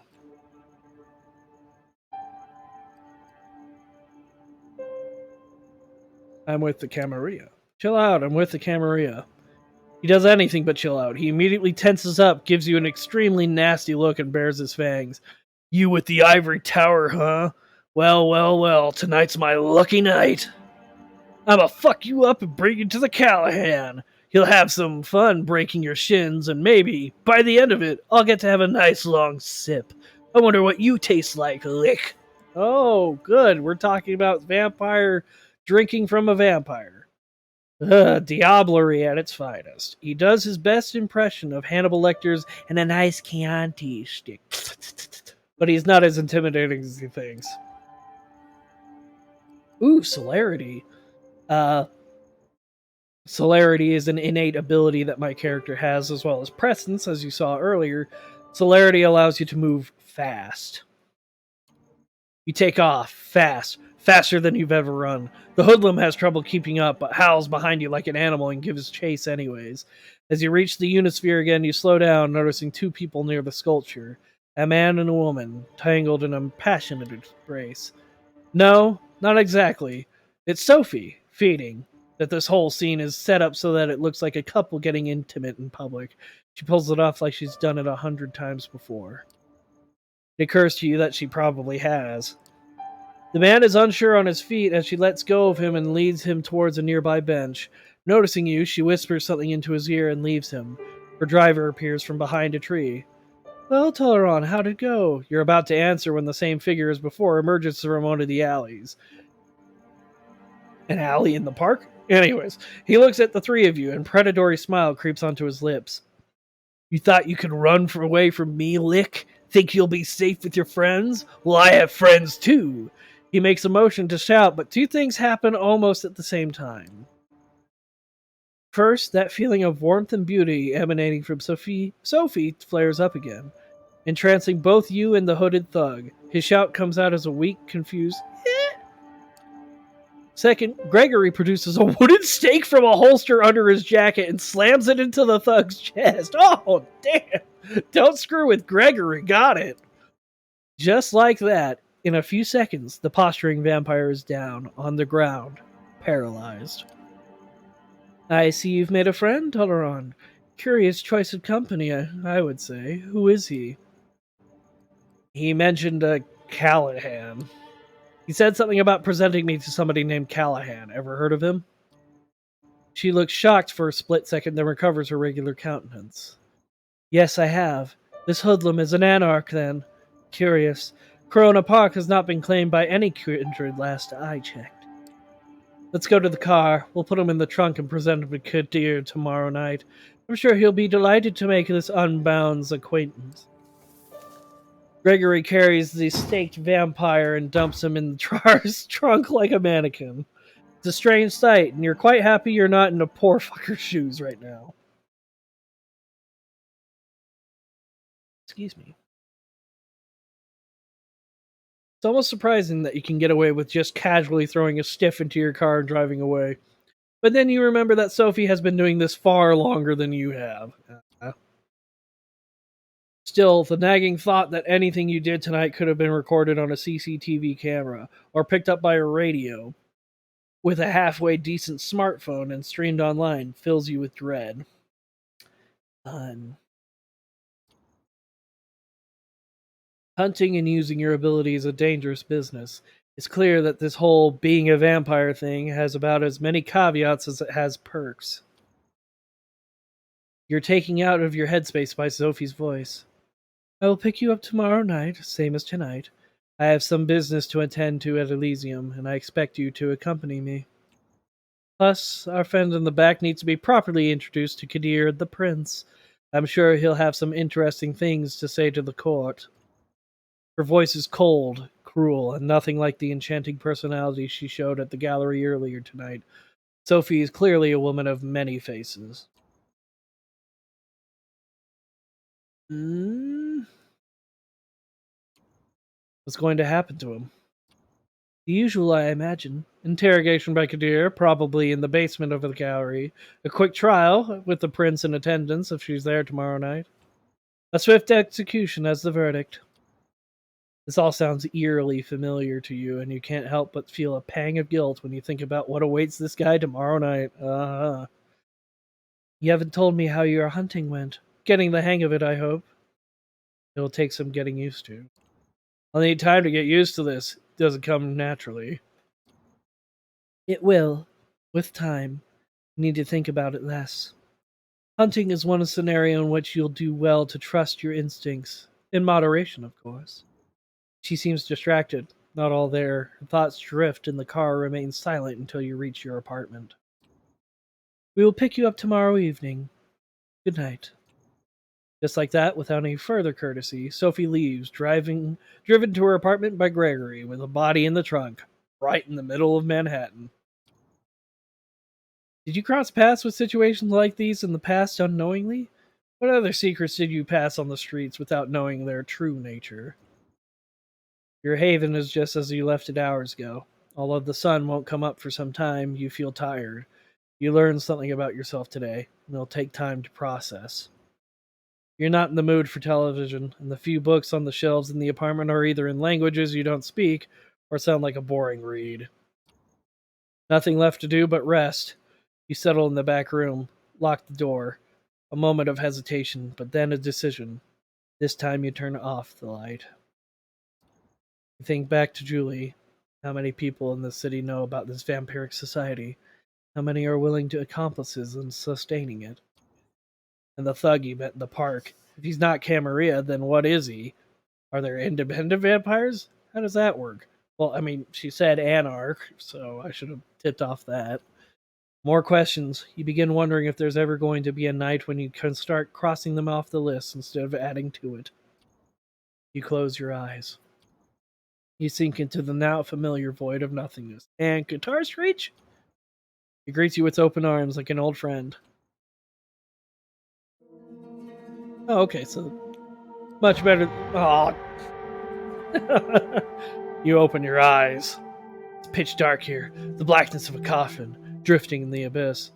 Oh, right, the light. You grasp for the switch, flip it. The familiar cramped room with a steel door and no windows comes into view. You emerge from the bedroom fully awake, just like yesterday. This time, however, Sophie is waiting for you, comfortably seated on the sofa in your living room space, a book in her hand. The Melancholy of Resistance. Title's sure on brand. Good evening, Toluron. Good evening, Sophie. I hope you rested well. Tonight will be quite eventful, I think. Come, we have an appointment. I received word Elysium would be called again tonight on account of your unruly friend from Corona Park. This should be a great opportunity for you to mingle. She keeps talking as you walk downstairs and get in the car. Gregory gives you a slight nod and a small smile while opening the door for Sophie. He starts the car when you take your seat in the back. Most of the Primogen Council is bound to be there, at least those who usually attend. Probably some other important personalities you do well to at least learn about. Who should I talk to? Anyone I should talk to when I arrive? Not especially. My advice would be to try to talk to the prince and perhaps reassure her of your gratefulness for being spared. Maybe speak to Kadir on the same topic if you get a hold of him. The Primogen I would advise against. They are rather stuck up, all told, and even if they will talk to you, they might try to secure you for some nefarious purpose. I wouldn't appreciate that. Of course, be respectful if anybody approaches you and strikes up a conversation. You will no doubt be gossiped about, as will I. Keep a cool head. Some enjoy provoking fledglings into stupid acts. At any rate, you should have behaved yourself tonight. Remember what I told you about reflecting on me as your patron. I have a reputation to uphold in the court. Don't tarnish it. There it is. She might have saved you, she might be protecting and teaching you, but it's clear that she's really concerned about her own interests. You step into the art hole with something of a bad memory. The last time you were here, your entire world would have been turned upside down, and your existence nearly ended. But tonight there's still very little outward hostility. Excuse me. Yes, Kadir gives you a look that's definitely intended to remind you of your place, but the prince, also in attendance, seems pleased to see you. Ah, Prince Panhard. Welcome, Sophie. Toluron. Did I get that right? Good evening to you both of you. I understand there is somebody else you wish to present to the court tonight. Yes, Prince. They will be joining us shortly. My assistant is retrieving them presently. This better be worth the prince's time, Langley. The prince gives Kadir a cold glance. Forgive the sheriff's harshness, he's in a particularly foul mood tonight. Something to do with Toluron's begetter eluding his grasp, I believe. Ouch, that must have hurt his ego, even if his only replies are a crooked smile. The mention of your sire makes you come back to all the talk of eschewing societal norms and disillusionment with the status quo you enjoyed back in the club. Look at you now, behaved, agreeable. She likely wouldn't be too happy with this whole setup. Prince, court, hierarchy, titles. But hey, she's gone. Probably forever. If you ever break out of this, it'll be on your own. The flaring up of whispers in the gallery hall breaks you out of your thoughts. Gregory enters the room, the jumpsuit-clad inert vampire still staked on his shoulder. The show's about to start. Sophie's driver places his charge in the middle of the room and nods respectfully to Kadir. The sheriff approaches the vampire and removes the stake from his chest. The captive's eyes flicker to life and he starts looking around in disbelief, like a cornered animal. He backs out on all fours, keeps going in circles until he realizes he's trapped. Kadir steps on the man's chest and pins him to the floor. Why, who do we have here? Oh, fuck. Oh, shit. No, come on. Don't. Silence. The sheriff takes on an aura of utter dread. He appears as if he's a primal force of nature that's out to get you, and there's absolutely nothing you can do but shrivel in terror. The beast inside you shrieks, and you could swear it happens in unison with the instincts of some of the other guests here tonight.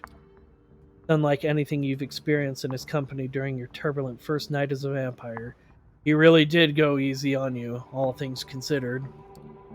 It seems like it takes all the hoodlum's willpower to not crawl into a fetal position and start crying. No, please, don't hurt me, man, don't! You and me are going to have a little talk downstairs, at the prince's discretion. Please, go ahead, my sheriff. You heard the prince. Get up. Let's go. He doesn't wait for a confirmation. He just grabs the man and drags him, kicking and screaming, out of the room. Conversations start all around you, some whispered, some quite overt. Sophie looks somewhat bored of the whole affair, her eyes wandering from art piece to art piece, clearly finding nothing to her particular liking.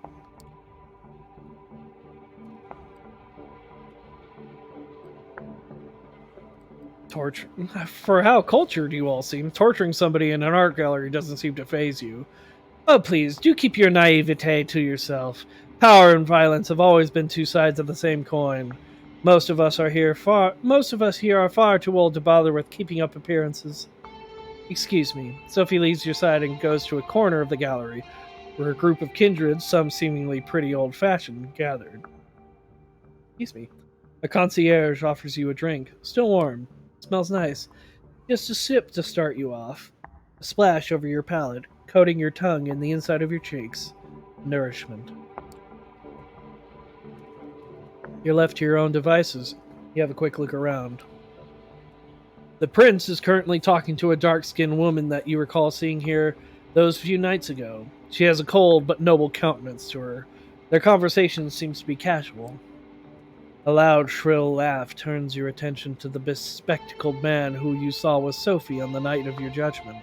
He's making the rounds, chattering up different patrons. You feel somebody's eyes on you. A casually dressed, plain-looking man stands alone near a column, watching you. He turns his gaze away sheepishly when he realizes you've noticed. Try to talk to the prince. You approach the prince, trying to stay as respectful of her private conversation as possible. She glances at you as you step forward, her scrutinizing gaze mimicked by her companion. She addresses the dark-skinned woman before turning to you. Excuse me for just a moment, Samira. Yes, Toluron, what is it? Yeah.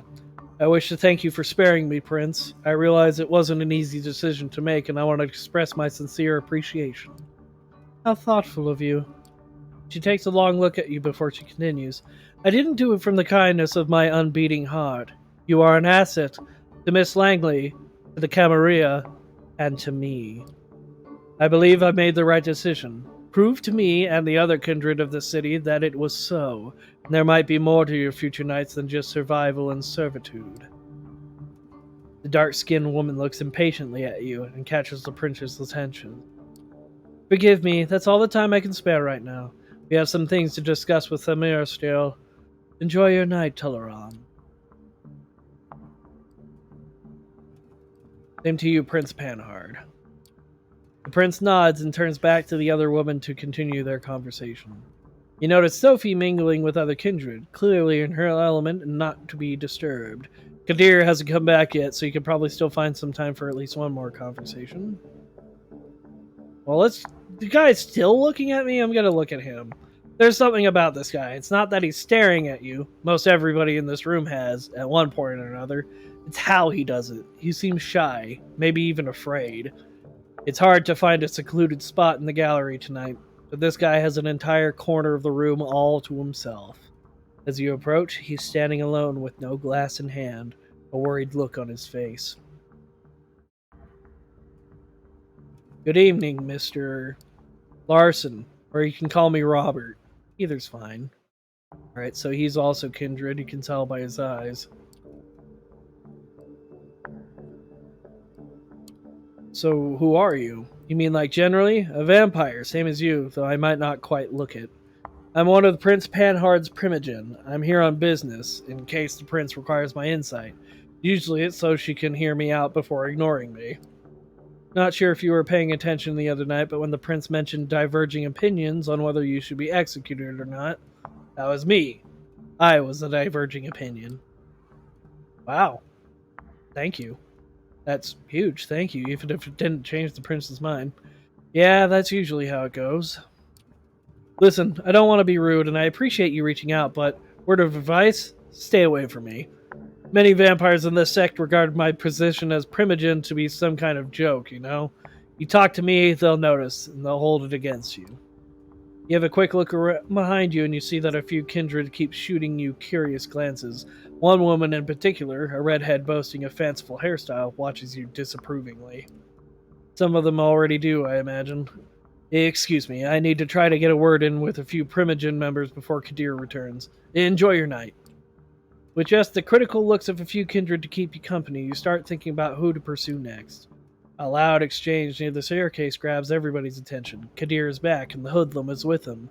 The sheriff pushes his unfortunate victim inside the room. The vampire that threatened you last night is a mess. That stupid hat is still inexplicably on his head, covering some of his ruined face in welcome shadow. He's barely conscious. His shin is broken, you think. Something protruding there, making the pant leg bulge. One arm seems twisted at a very strange angle.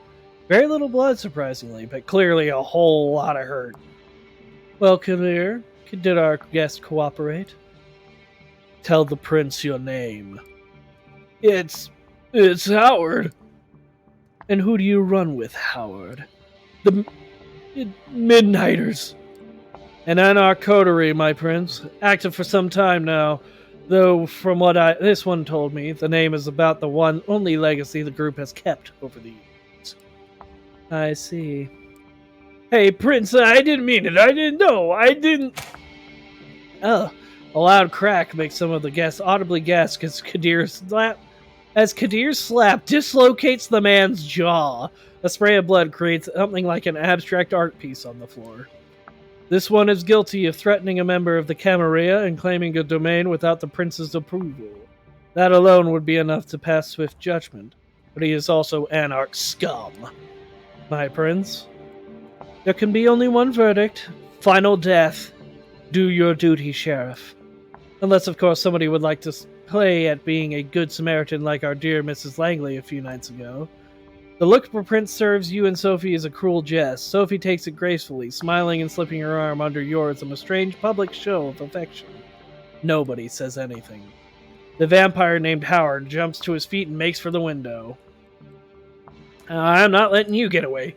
In a split second, you make your choice. Focusing your blood, you dash forward and grab Howard by the back of his jumpsuit, pulling him away from the window. You expect some resistance, but find you don't have to worry about it when a swift cut-up separates Howard's head from his body. You let go, and the headless corpse slumps to the ground. Kadir is not somebody to mess with. There's a reason why he's sheriff. Kadir is standing between you and the window, his sword drawn and an ugly smile on his face. Well, Toluron, your eagerness is laudable, if unnecessary. That Howard fellow couldn't have hoped to escape his face, not facing Kadir's expertise. However, I have made note of this show of loyalty, on both your and your patron's accounts. I would like to thank Miss Langley for bringing this anarch thug to my and Kadir's attention. I assume all have found the verdict satisfactory? It's a rhetorical question, and everybody here knows it. Then consider tonight's meeting concluded. Good night to all of you. She steps out of the room, and you see that many of the guests move to do the same. Sophie seems to be conversing with somebody, a serious-looking man in a trench coat, about what transpired. You probably have the time to strike up a conversation of your own too. Kadir al-Asmai is still here, for one, but clearly getting ready to leave. Larson is still moping around, and the other man you noticed before Kadir brought the Anarch in is still chatting with the remaining attendants.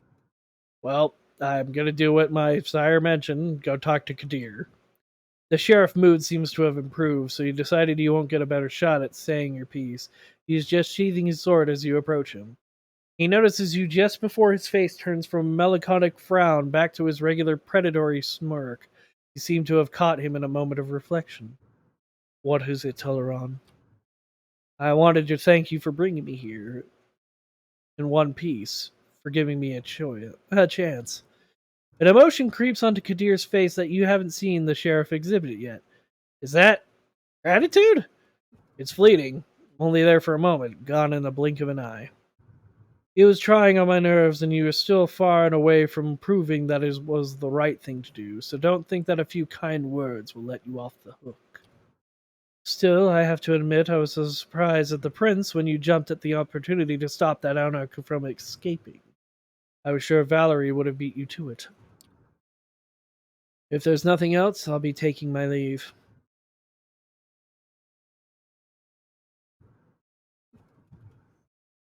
Do you enjoy being sheriff? Tell me, do you enjoy this, being a sheriff for Prince Panhard?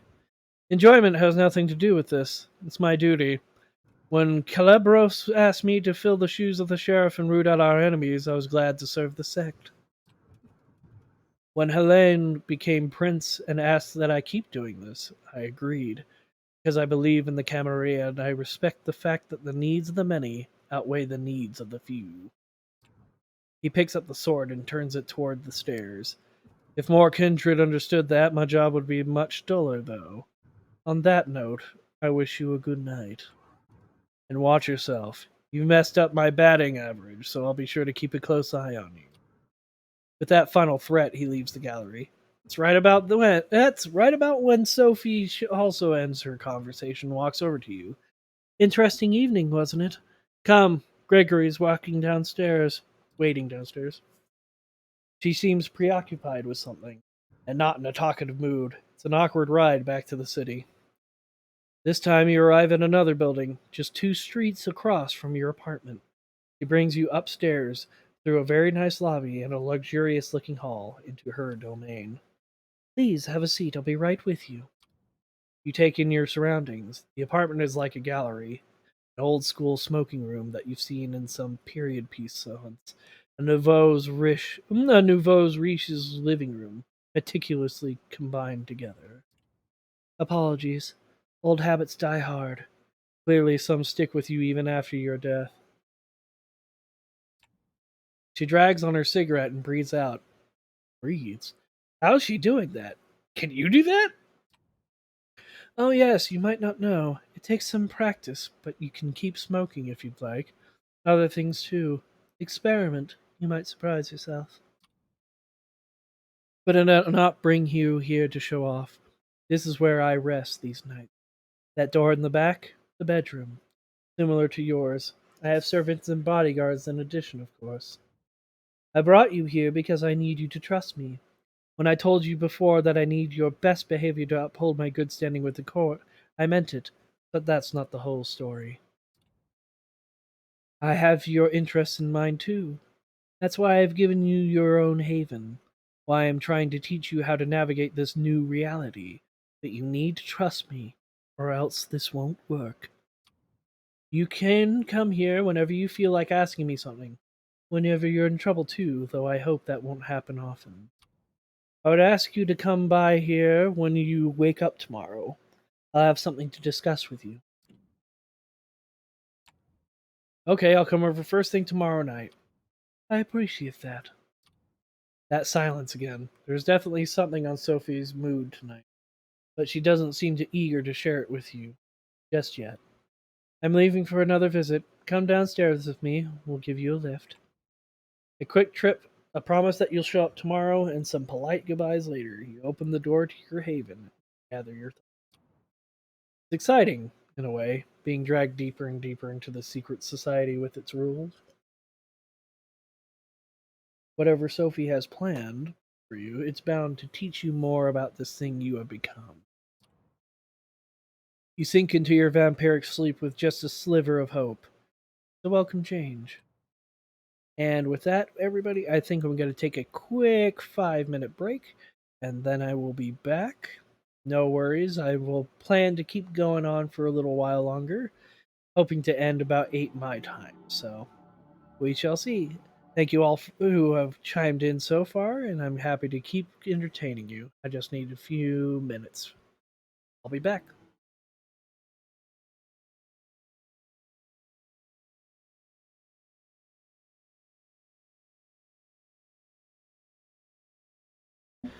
Hello, everybody. I have returned. While I'm here, does anybody have any questions, concerns, or comments, or anything they want to know about Vampire the Masquerade? I'm here to answer any questions, and please, if I am playing, always interject if you have a question. I'm happy to answer. So, once again, left to our little apartment down here. As you can see, I'll show you guys what you're seeing over here is the rest panel over here. So, let's jump right back into it. Shall we? Delicious. Alrighty.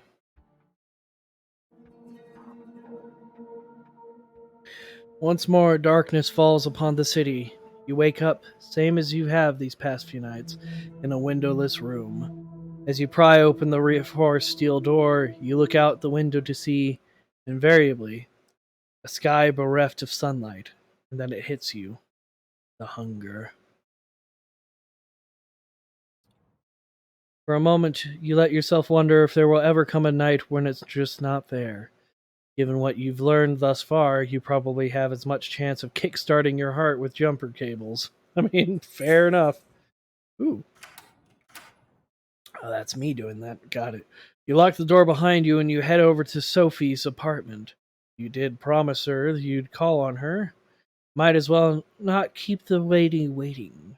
And hey, what else are you gonna do? Fair. Called Jess? Yeah, right. What would you tell her if she even picked up at all? She'd probably use the opportunity to stick some more needles in you, or worse, persuade you to come back. Or get back to work? Yeah, who are you kidding? HR probably found a replacement the day after you went missing. Nobody there cares if you got kidnapped or turned into a creature of the night. These thoughts put you in a weird mood. It's a strange sensation to walk the crowded streets, same as you may have so many times before, but feeling so disconnected. All these people. You're not one of them. Not anymore. You're a vampire, kindred, and you need to carve out your own path in this strange new existence. One way or another. Appropriately enough, you arrive at Sophie's building just as that thought crosses your mind. A quick word with the security guard, and you're let into the elevator. Apparently, Miss Langley is expecting you. Of course she is. You knock and wait patiently as the footsteps on the other side grow closer. Finally, the door opens, and Gregory, Sophie's driver, invites you in. You find the lady herself standing by the window, silhouetted against the city's midnight glow. She stares out, motionless, like a marble statue. Ooh, close up.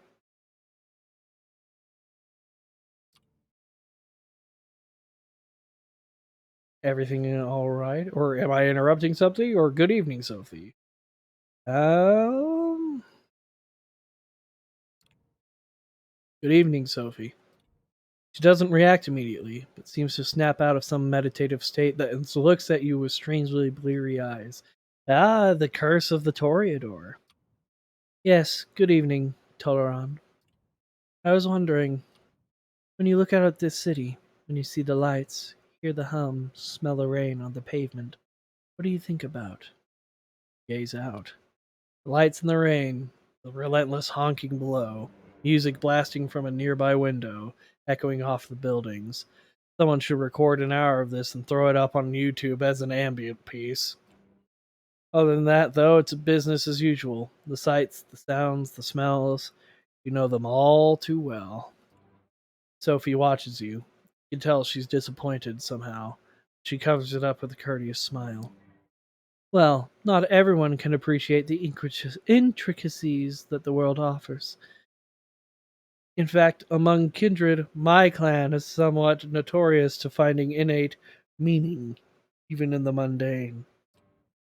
You see, the blood that flows within me is that of Clan Toreador. Knew it!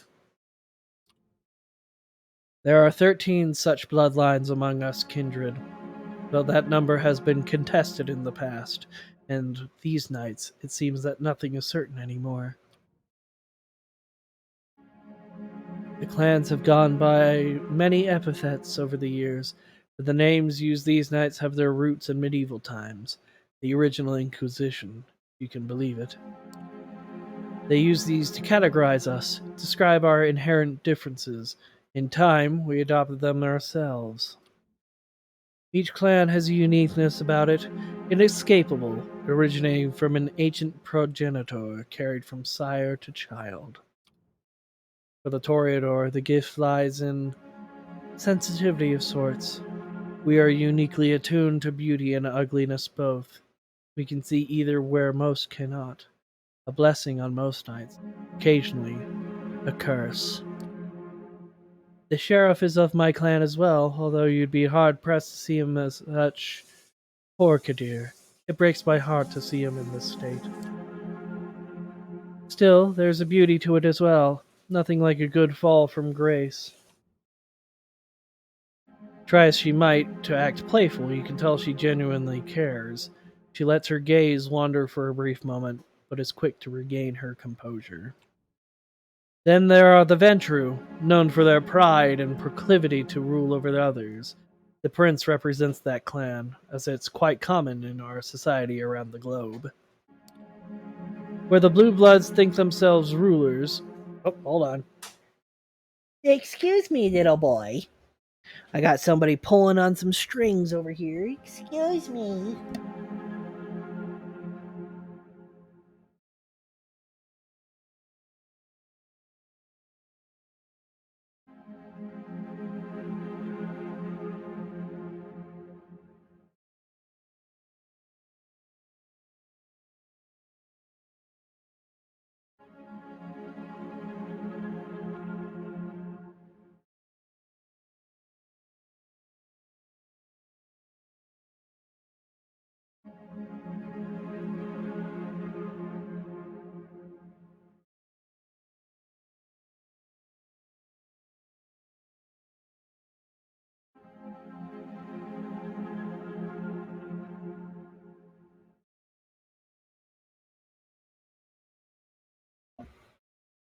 Sorry about that. We had a little baby join us for our stream. And I just realized I muted myself. Excuse me, did you drag that back hill? Did you drag that back hill? Excuse me.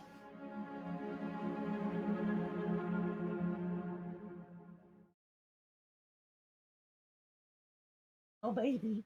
Are you a little cute baby? Are you a cute baby? Huh? You want to play with that? Okay. Goodbye, little baby. Bye, Mochi. Gotta love our little babies, right? Our little fur babies. Alright. Where the blue buds think themselves rulers, the Bruja like to see themselves as preeminent revolutionaries. They call for universal rebellion while being slaves to their own temper. We don't discuss the rabble much anymore, not after they've largely broken off with the Camarilla. They think they were once philosophers once, long ago. Yeah, the little furball loves to make himself known. Sweet baby. I hope to tell you more about some of the other bloodlines tonight. How can I tell a kindred's clan? Say I meet a vampire for the first time. How can I tell what their clan is? Usually you cannot, with a few exceptions perhaps for some. The clans, the uniqueness I mentioned bleeds into their appearance or disposition, but even that can be misleading. Outside of a few very specific cases, knowing one's clan is less important than understanding who they are personally, what drives them, their wants and needs, weaknesses too. Speaking of which, we come to the reason I wanted to speak to you tonight. It is customary in our society, especially among younger kindred, to organize into coteries. Sometimes these are called by the prince themselves, or mandated by a fledgling sire. In our case, you may treat it as more of a strong recommendation. I want you to seek out companions, not only because you need to learn more about a society, but also because it is useful. True friendships are rare among kindred, but having allies, even temporary ones, is something of a necessity these nights. We might be selfish creatures, but we are drawn to each other nonetheless. Where should I look for allies? Any suggestions on where I should start looking? I was just about to get to that. She puts on a mysterious smile. I spent some of my precious time last night asking around, pondering potential kindred for you to meet. Came up with a short list of contacts. I hope you'll appreciate the gesture. Forging a partnership with them might offer perspectives and viewpoints that I cannot provide, lenses through which to view our kind. They are all members of the Camarilla, of course, more or less. All right. Who are they? Eager to learn about them, I see. Good. I'm glad. So let us start off the Tremere. They are a powerful clan, disliked by many, but feared and respected by many more. They have been an important pillar of the Camarilla since the very beginning. They are blood sorcerers. You look at Sophie with a hint of disbelief.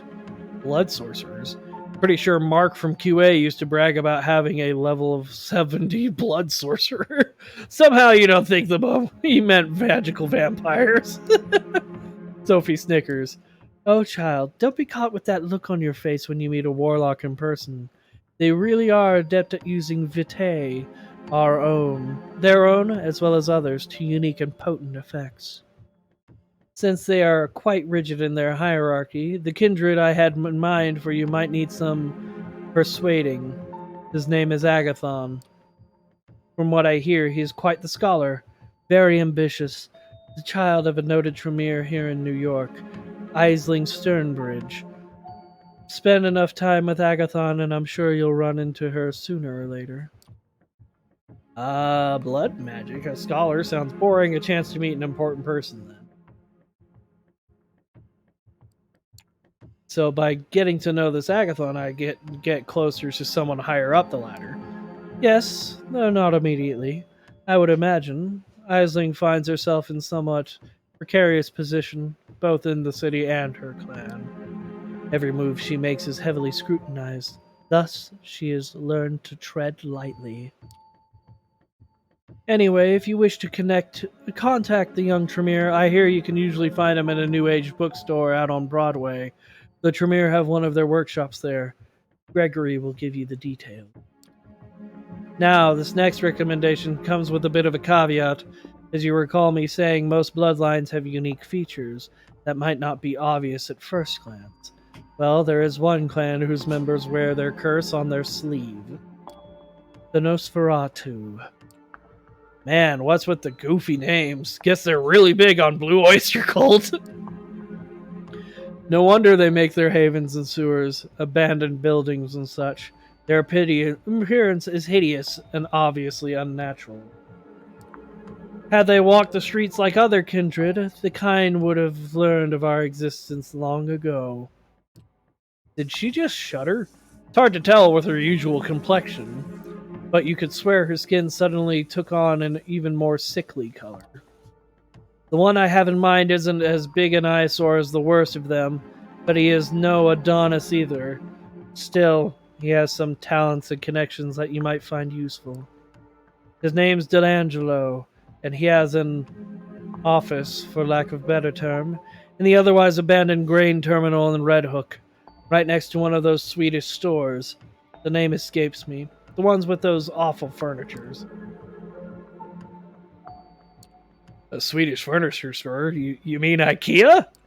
Yes, that's it. My mind struggles to retain things that are aesthetically displeasing.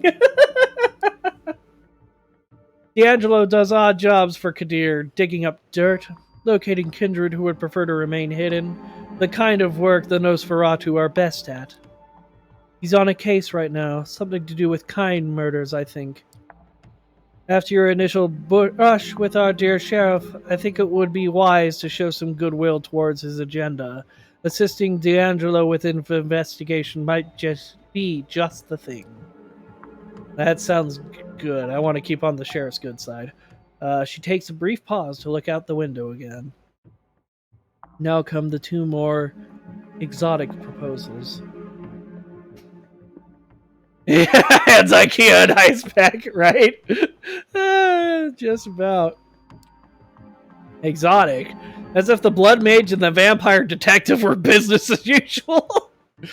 I love this game so much. It's great so far. This is my first time playing through. This is awesome. You may have heard about the Gangrel before. They are a wild clan, in touch with their beasts in a way others might not dare to attempt. They mostly keep out of big cities. but there are exceptions. Nominally, they have been a part of the Camarilla for over 2 decades. They haven't been a part of the Camarilla for over 2 decades, but the one kindred I would like you to meet has strong, shall we say, familial ties to the sect. Her name is Tamika. Her sire, Jezebel, was instrumental during the Battle of New York back in 1999, the very same battle that cemented the city as a Camarilla domain. Ooh, that's something I'll have to look into. Is there some bot fight there? Sadly, her achievements have gone largely unrecognized. Tamika and a number of her siblings still reside in the domain they were awarded after the battle, Prospect Park. Jezebel herself left the city some years ago, fed up with being underappreciated. Um, Seem to know a lot about her Sire, but is there anything else you can tell me about Tamika? I asked around. Out of all of Jezebel's childhood, Tamika is known to be the most rational and cool-headed, at least for a gangrel. That said, she's likely to have a unique way of appraising your worth. I cannot say how exactly, but you should be prepared for an interesting conversation at the very least. Then again, that could be said of almost every kindred in this city. There's that mysterious smile again. So you see, seeking out Tamika could prove quite educational, if nothing else. And who knows, perhaps you will find her temperament to be a welcome change of pace. But speaking of a change of pace, I have one last suggestion for you, though it's one I don't make lightly. The kindred who calls herself Hope. She's a Malkavian. They are a uniquely cursed clan. For centuries, we considered them mad, insane, unhinged. But those of us who spend enough time with them come to understand the truth. It is no sickness, but a unique perception of the world that has them appear to us as unstable, and that perception can prove to be very valuable. Having a Malkavian as your companion might be taxing on the nerves and a true test of patience at times, but their insight and intuition are unrivaled among kindred. As for Hope specifically, she is said to be a recluse, but I have it on good authority that she can currently be found in an internet cafe. Let it be your last. Hello, everyone. Sparked your attention. One of them, Agathon, could potentially be your introduction into the bizarre powers of the Tremere, so that's interesting. Then we have Searching for Hope. Sophie suggests you meet Hope, a reclusive member of the Malkavian clan. She's supposedly holed up in an internet cafe in Lower Manhattan. Then we have Gumshoe in the Dark. A recent string of violent killings has the Red Hook district of Brooklyn on edge. Sophie mentioned that Kadar al-Azmai has a secret associate investigating the murders, a Nosferatu neonate by the name of D'Angelo. If you help him out, he might be persuaded to form a lasting partnership. And last but not least, Jezebel's Childe. Sophie mentioned a gangrel neonate by the name of Tamika, who's made herself a haven in Prospect Park.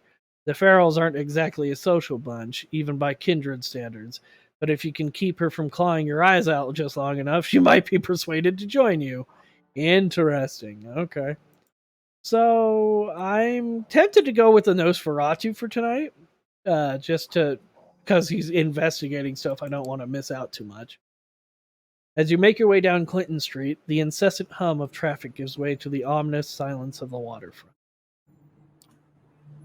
You stop to take in the familiar bouquet of the Hudson, made all the more potent by your recently sharpened senses. Across the basin, the Red Hook grain terminal rears its rusty frame. Once a bustling industrial area, now a sleeping giant splayed out on the riverbank, forgotten, abandoned. Conveniently so, especially for one of the hidden. Keeping to the shadows, you sneak closer to the dilapidated complex, making your way past hole-ridden silos and wobbly chain-link fences.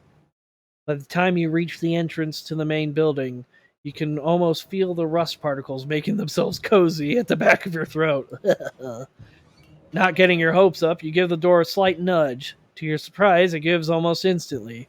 Looks like someone's been using it recently. Once inside, you find yourself in a large, empty hall. Looking around, you can almost picture it back in its heyday, stacked to the rafters with heavy machinery. You notice a set of stairs leading up to the mezzanine, most likely an office space, and then you see it. A faint light coming from one of the upper rooms. Looks like you're in luck. Quietly, with bated breath, you climb the steps and approach the dimly lit room. The door creaks open, revealing what looks like an old-timey detective's office, complete with crooked window blinds, an overflowing ashtray, and a paper scattered across a wooden desk. Suddenly it hits you, that nagging feeling. This is all too convenient, too inviting. Before you can react, the trap is already sprung. A plume of cigar smoke wafts over your shoulders. The barrel of a gun rubs against your spine. A raspy voice whispers in your ear. Let me guess. Took a wrong turn at the third silo? I'm gonna have to try. Driven by a strange hunch, you open your mouth. You hear yourself talking, but the words are not yours. They seem to be coming from the deepest recesses of your memory. A movie you saw as a child. You don't know why, but it seems oddly appropriate. Let's hope it works. I know what you're thinking. This punk ain't got nothing on me. I'm sitting pretty on a loaded cult detective special. 5 in the silver, 1 in the chamber, and I only need the 1. As corny as it all sounds, the stranger seems oddly receptive to your tough guy monologue. Woo! So you decide to bump it up a notch. Focusing your will, you boost your aura, filling the room with your presence. Your voice becomes smooth, oozing with charisma. A regular Sam Spade. You yourself can't help but feel a sense of awe. Hopefully the stranger feels it too. But then there's that nagging feeling. What if there's more to this guy than he lets on? What if he's got me right where he wants me? Maybe I should hear what he has to say. Is that right? Yeah, so how about we drop the tough guy act and talk like adults? You can always shoot me once we're done. For a few 10 seconds, the room goes quiet. So quiet, in fact, you could swear you can actually hear the smoke swirling in the air. Finally, the stranger speaks again. You got a point there, kid. In a strange interplay of light and shadow, the stranger reappears behind his desk. Seeing him in his full, for lack of a better word, glory, you can't help but smirk. This is the dreaded Nosferatu? The way Sophie described him, you were expecting some grotesque monstrosity. But this guy? The clothes, the swagger, the hard-boiled detective routine, it all comes across as a bad joke. Still, when it comes to appearance, his lineage is undeniable. From 30 feet away, he could probably pass for a bum with this nasty skin condition. From 5 feet away, he looks like something made to be seen from 30 feet away. Ouch. He leans back in his chair, casually pointing his gun at you. Ugh. There's something up with your jaw there, buddy. So, what brings you to my humble office? I think I went right for that. Are you D'Angelo? No, the Red Hook murders. I'm here about the Red Hook murders. Yeah, that. Nasty business. What's it got to do with me? Drop the act. I know you work for Kadir al-Azmai. His expression sours. Not a name you want to casually toss around, kid. But hey, I get it. You're not some random schmuck who rounded in off from the street. So let's get down to the nitty-gritty. Name's D'Angelo. Gin to my friends, so you can call me D'Angelo. Who I work for is less important. What I'm working on, however. I want to help you catch the killer. His moldy lips twist into a smile. Do you now?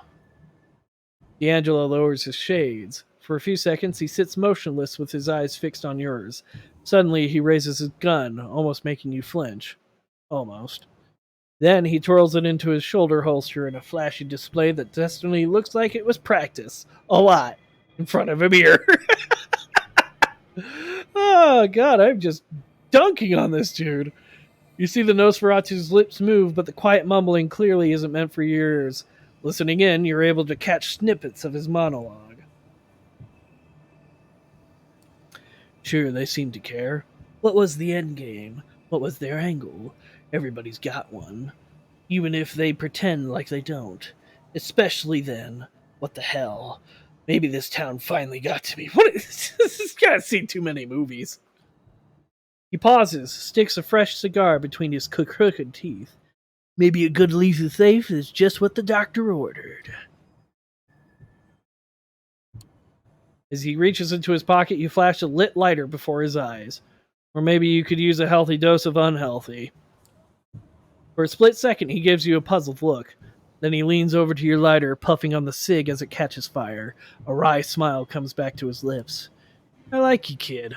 You might look like a used car salesman, but there's just something about you. Tell you what, I was just about to head back to the crime scene. Take a look around, refresh my notes. You could tag along if you want to. I could use an assistant. Someone to take notes and make wild assumptions for me to shoot down. Who knows? If you're any good, I might consider making this a long-term arrangement. You won't regret it. Guess we'll find out. Just one more thing. You still got me at a disadvantage here. Seems like you've done some digging on me, but with you, I've barely scratched the surface. You catch my drift? So answer me this. Who was it that sent you to my neck of the woods? Or in layman's terms, who do you work for? I have a lot of stuff on him. I don't want to. Let's open up some communication. Sophie Langley. For the first time since you got here, the Nosferatu adopts a look of genuine surprise. His eyes wander for a moment, finally giving way to a crooked smile. So you're the one, huh? The fledgling the Toreador Dame spared. Yeah, that would make sense. Don't think she'd appreciate you throwing her name around. Thanks for being up front, kid. One blink is enough for you to miss D'Angelo vanishing from his chair. Just when you're about to look around, he reappears right next to you, up close. His smile is even more unnerving. All right, moonlight's burning. Let's get cracking. With a certain fascination, you watch D'Angelo stumble his way across West Brooklyn. Oddly animated, incessantly scratching his face and neck, stopping every once in a while for a bout of mumbling narration, he's almost certainly a sight to behold. Still, he seems to be getting around okay, and you take particular note of the fact that he seems to be choosing the darker, less frequented streets. There's definitely a method to his madness. Eventually, your leprous guide takes a sudden turn off of Van Brunt Street and into a particularly dingy alleyway. Torn pieces of yellow police tape are a dead giveaway. This has to be the place. Well, here we are. Time for you to earn your stripes. This is where they found him, drained dry, not a drop of blood in him. Before you ask, no, I didn't get to see the body, so I don't know if there were any bite marks. So what can you tell me? You take a moment to examine the crime scene. Judging by the chalk outline on the pavement, the man was killed recently. Curiously, that doesn't appear to be a trace of blood or viscera. You know the city's cleanup crew isn't that fast or that thorough. Looking up, you notice a spray-painted sign on the wall. It reads, "The Blood Speaks," in big crooked letters. You look to D'Angelo. The Nosferatu gives you an expecting look. I think the graffiti's. You point at the spray-painted sign. That looks like a clue. Sure, kid. Might as well start with the elephant in the room. What do you think it means? Give the sign a good hard look. It's no Rembrandt. The writing is jagged, clearly done in a hurry. It seems desperate. My thoughts exactly. If someone wanted to get a message across, but was too scared to stick around and write the whole damn book, so he got the abridged version. Then there's the blood, or lack thereof. And given that the murder was committed right here and the victim didn't make a sound, we can therefore conclude that the killer was kindred. Bingo! Only a kindred could drain a human this quickly, this quietly.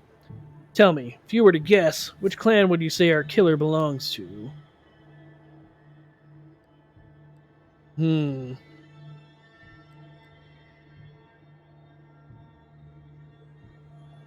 Hmm.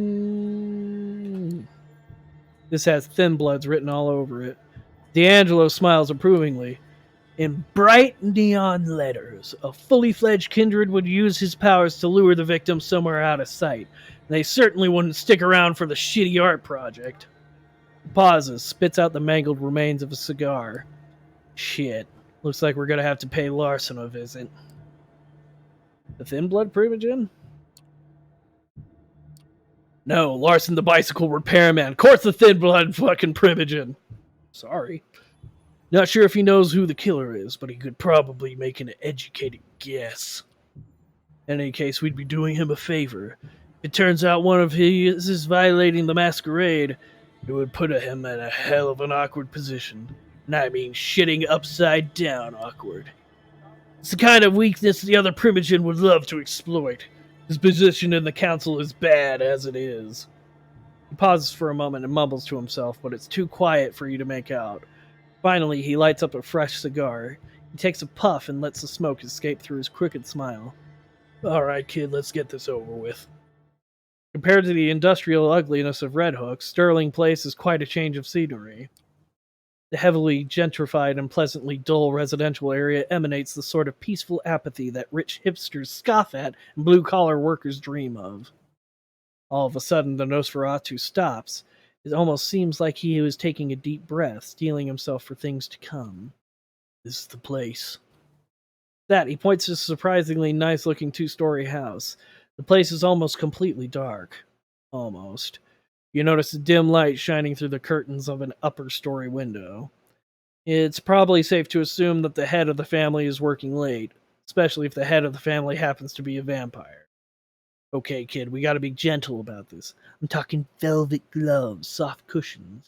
You rang, my lord, gentle. We need to get Larson out here without making a fuss or letting his family see us. If we blow this, he'll shut down like a speakeasy on raid night. Trust me, I know. Sounds like you two have some history, huh? Sounds about right, but that's a story for another time. Right now, let's stick to why we're here. Tell you what, how about you take the lead on this one? I'm curious to see how you handle it. You take a step back and look around the area. The lit-up windows seem like a safe bet.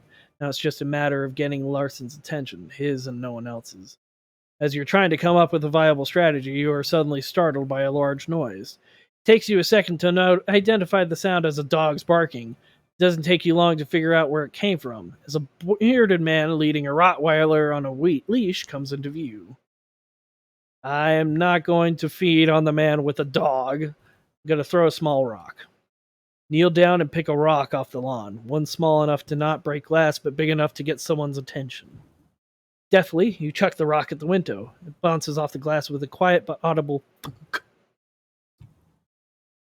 Moments pass in silence, making you think no one got your message. Just as you start to look for another rock, you hear the window slide open. A very unassuming and slightly unshaven man in a turtleneck appears at the window. As soon as he notices you, his expression sours, like he just smelled something rotten. He addresses your Nosferatu partner in what can only be described as a very loud and very angry whisper. The fuck off my lawn, Delangelo! You know goddamn better than to show your ugly mug around here! You glance over to D'Angelo. He looks somewhat embarrassed, scratching the back of his neck, clearly trying to find the right angle to play this.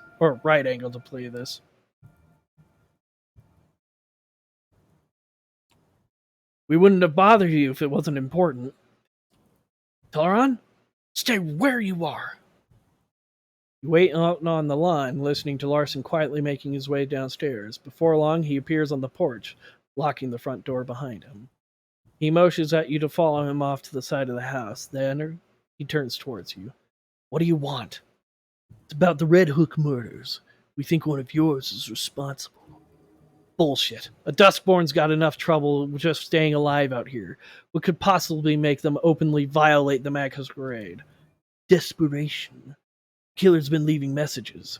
Whoever they are, I think they know something. Something can't share with just anyone. I know it seems far-fetched, but it's the only way the puzzle fits together. Nah, I don't buy it. You're reaching. Trying to find a scapegoat.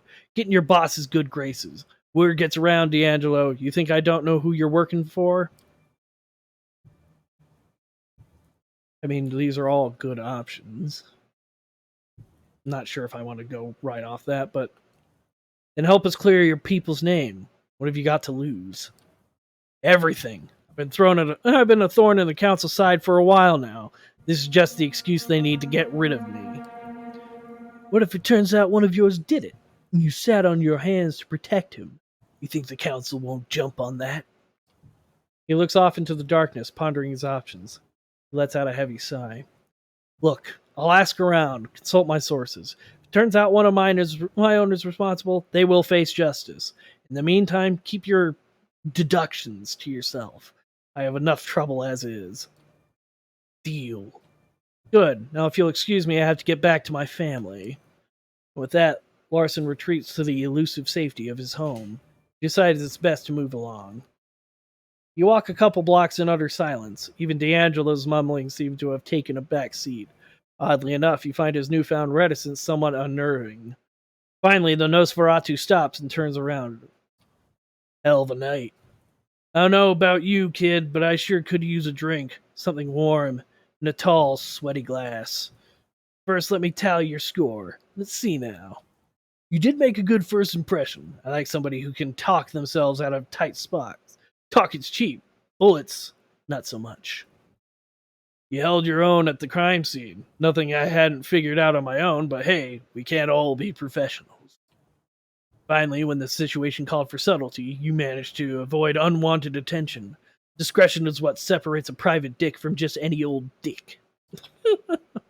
All in all, you did fine. Not fine, but not bad for your first case. Don't let it get to your head. I'll be in touch. Let you know if I hear from Larson. Be ready to meet me at the office. He starts to walk away, but suddenly stops and turns back toward you. And bring a notepad. Every good assistant should have one. Screw you, D'Angelo. Fun. All right. I have time. Oh, I need to rest. Fine. Rest. You notice something strange by the front door of your haven. A letter's been slipped under the door in a cream-colored old-fashioned envelope. There's no name on it, but you know it's meant for you. Opening the letter, it's clear it's been sent by someone incredibly old-fashioned, rich, or a fan of classic stationery. No normal person sends letters like this. The note is short and terse, written in elegant, delicate handwriting. You are cordially invited to a rendezvous at the Cathedral of St. John the Divine. I'll be waiting to make your acquaintance tomorrow night. Look for me closer to God. There is no other information. It looks like you have a mysterious invitation for the following night. All right.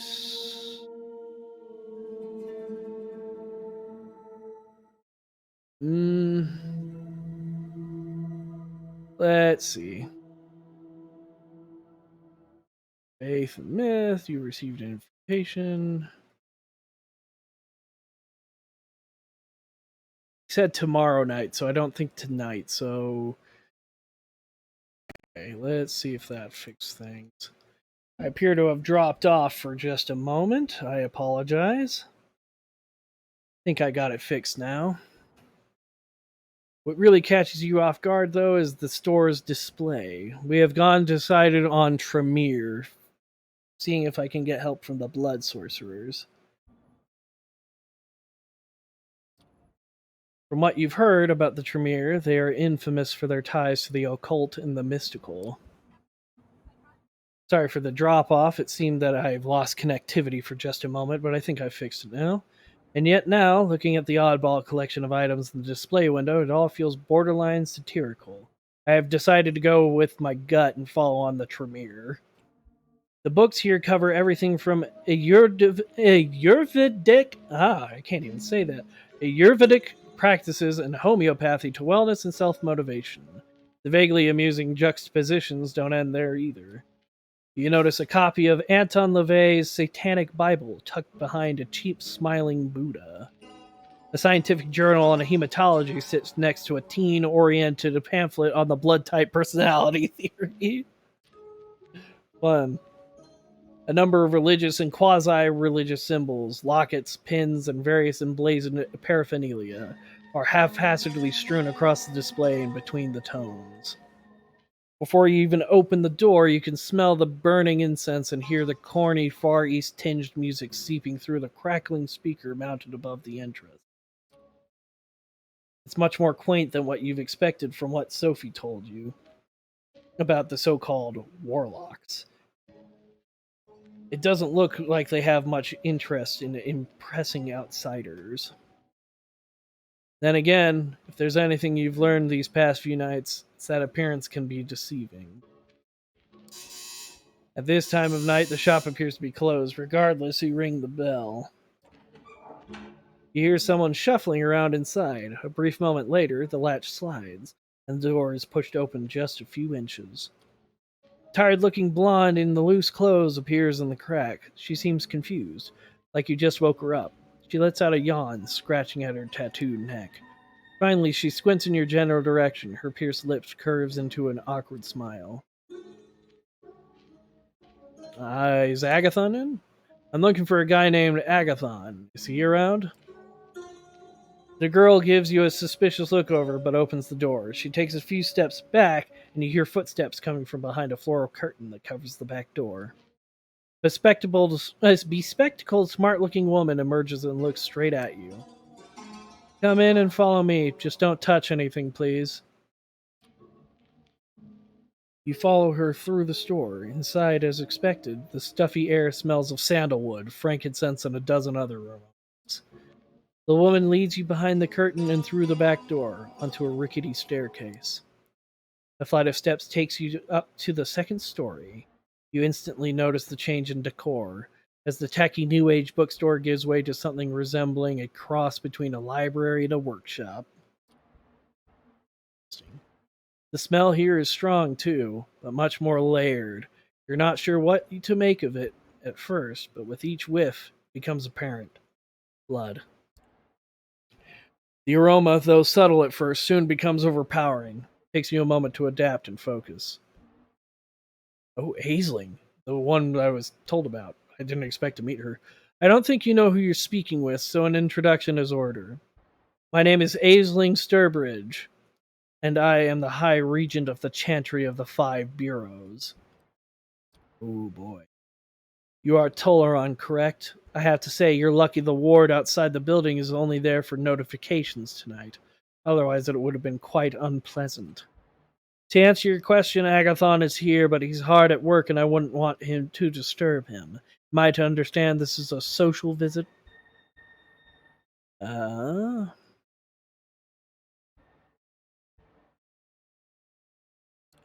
High Regent of the Chantry of the Five Boroughs? That's quite a mouthful. It might sound fancy, but that's because there's a well-established tradition behind it. Once you be wise not to ridicule, some might take offense. Me, for one. What is it that you're here for?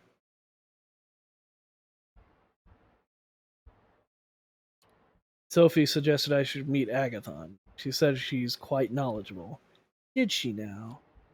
Aisling looks you up and down. Her countenance seems unchanged, but you can tell she's judging you what you said. That's new. Suddenly, a man enters from the side room. He doesn't even look at you, lost in his own thoughts. I have it, Aisling. I think I know how to find it. He catches himself as he notices you. His face turns sour. A visitor? Yes, we're just discussing you, in fact. Is that so? Let me introduce myself. My name is Toluron. I've been told you might be interested in teaming up. Teaming up? He seems very confused by the notion. What for?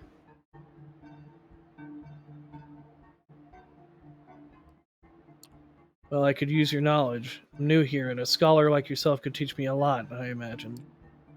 You're not wrong. Turns to Aisling. High Regent, may I ask your advice on this? She looks you over, as if judging your worth. It takes her just long enough to make you feel uncomfortable. Actually, my child, I would consider giving this one a chance to prove your worth. Oh, their worth, sorry. She addresses you.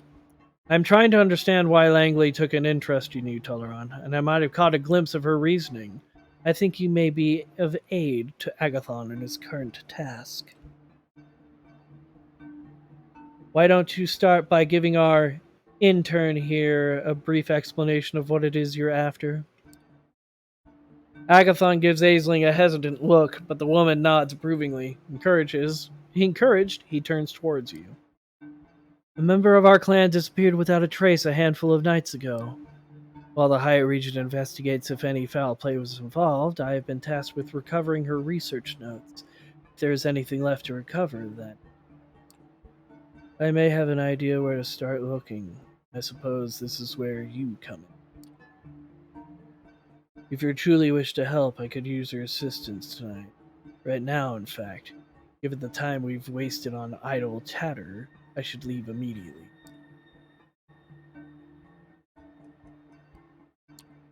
And the missing kindred, who is she? A single glance at Aisling is enough. You can tell you're not getting an answer, at least for now. We're after her research. That's what you should focus on. These people aren't in the habit of making things simple, facing layers upon layers of secrecy. You can only hope that what lies beneath is the real deal. I'm heading out. Are you coming or not? Sure, I'll join you. Very well. Gives Aisling a slight bow. High Regent, with your permission. She nods. Before you go, however, Toluron, defer to Agathon in all things. Our clan values obedience above everything else. Prove you can follow, and this might turn into a mutually beneficial relationship. I will await his return with his report. Good luck, my child. Agathon bows again and heads out, urging you to follow. The High Regent watches you leave. Outside, Agathon leads you to his car. It's almost funny seeing him get behind a wheel. Somehow you'd expect a more mystical means of transportation. Oh, that's an intense look. You drive south, heading to the Lower East Side. Agathon seems lost in thought. Either that or he's a very careful driver. Either way, several minutes pass in silence.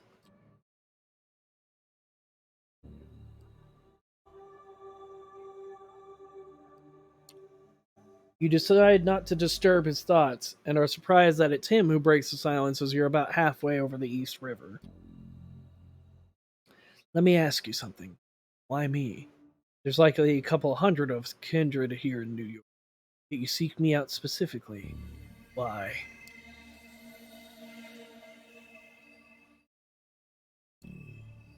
For once, Sophie spoke highly of you. She gave me a short list of people to meet. You were on it.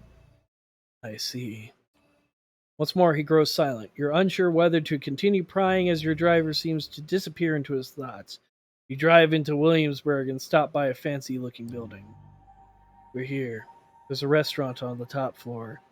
You wanted to help, so here's your chance. I need you to get us inside the VIP lobby. Once we're in, I need about half an hour of focus, some space. It'll be up to you to keep attention away from the room. But I've been using presence quite a bit, so I might as well keep trying that. Go ahead. Right behind you. The two of you take the elevator up to the restaurant. The door opens and you see that there are only a few guests left, sitting at their tables. An important looking staff member approaches you. Good evening. I'm very sorry, but the restaurant is closing for the night. I can make a reservation for next week if you wish.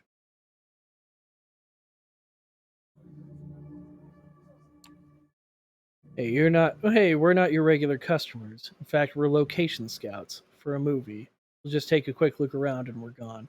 No, I'm sorry, we're not interested in being featured in a movie. I will have to ask you to look elsewhere. I would suggest Smith and Walensky or the 21 Club.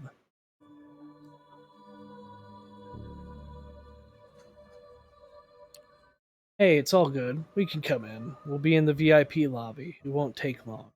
The man blinks. A confused smile appears on his face. Yes, of course. Not a problem. Please come right in. You walk in, trying to look casual, and you make your way towards the VIP lobby. You step inside and close the door behind you. A nice place, very highbrow, lots of old, expensive looking furniture and private rooms. To discuss any sordid business once one discusses when you're that rich. Uh-huh.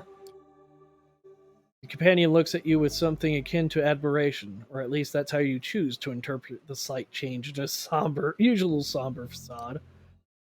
Bad. Bad at all. He inspects the room. It's unusually cold, and Agathon soon discovers why.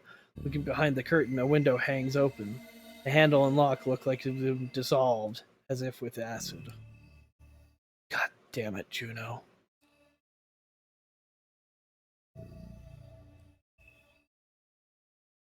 Hold on. Amber alert. They find. Well, for those of you that are in the know, Amber Alert missing person in the Ada Canyon counties. 91-year-old male with severe dementia left home in Eagle, Idaho. Car was spotted in Nampa. That's all I'm at. Looks like she's gone. Whoever Juno is, it looks like she's no longer here.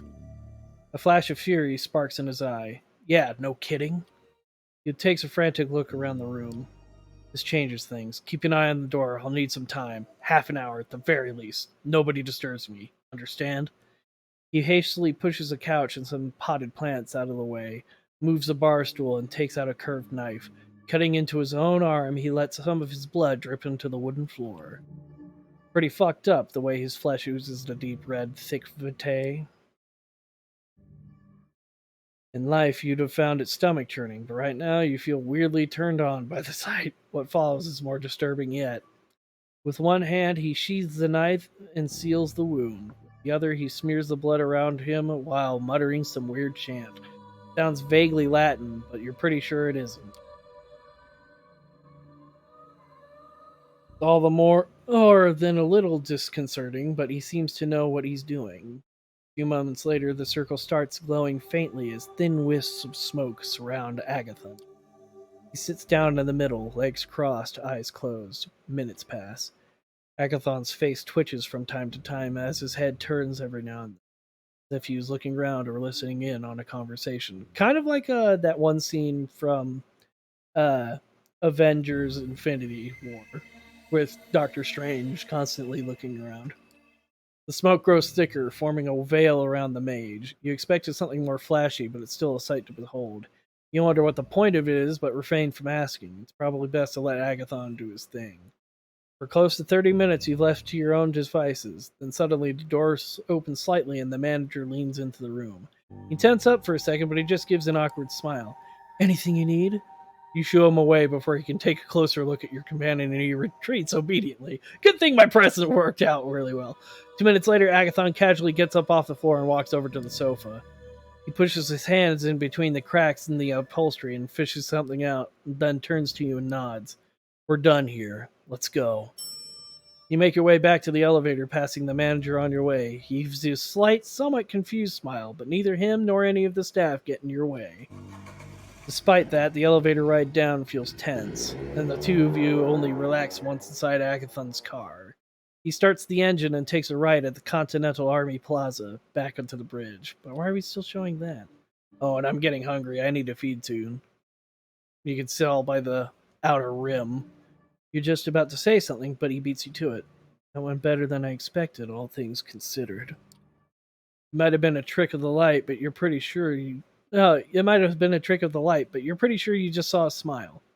I'm used to working alone, but what I'm dealing with right now, I require some more assistance. You seem capable.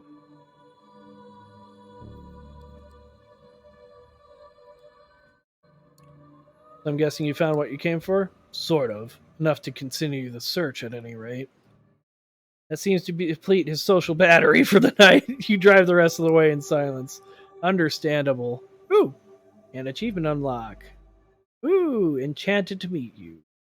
It doesn't take long to reach the warlock's hideout. Agathon waves at you absent-mindedly, once again lost in his thoughts. Hopelessly so. One of these nights you should probably take him up on his offer. Who knows, if you gain his trust, maybe you can actually break through his stoic facade and meet the man underneath. Alright, well, uh have time for more. Um, I don't want to meet whoever that is. But let's follow up with D'Angelo, see if he's got anything. You make your way through the now familiar rusty maze of the grain terminal and up the stairs to D'Angelo's office. This time, however, you find the room firmly locked. There's a note pinned to the door. You rip it off and can scan the crooked lettering. There's been another one at the scene now. Come to Bedstuy, corner of Pulaski and Garvey. ASAP. Looks like D'Angelo could use your help. Better get going. As you approach the address D'Angelo gave you, a squad car passes you by, sirens blaring. Following it, you make a turn from Del Cobb Avenue onto Pulaski Street. Sure enough, the street is awash with red light and the four or so police cars parked on the nearest corner. Next to an ambulance confirm that you're in the right place. You move closer to what appears to be a New York's finest convention, looking around in the hopes of spotting a familiar, if not altogether pleasant face. No such luck. True to his Nosferatu lineage, D'Angelo is nowhere to be seen. You step on the sidewalk all across the street, trying not to draw attention to yourself. All of a sudden, one of the cops standing by the entrance to the building looks straight at you. He does a double take and you instinctively look away. Bad move, you think to yourself as you notice him making his way toward you.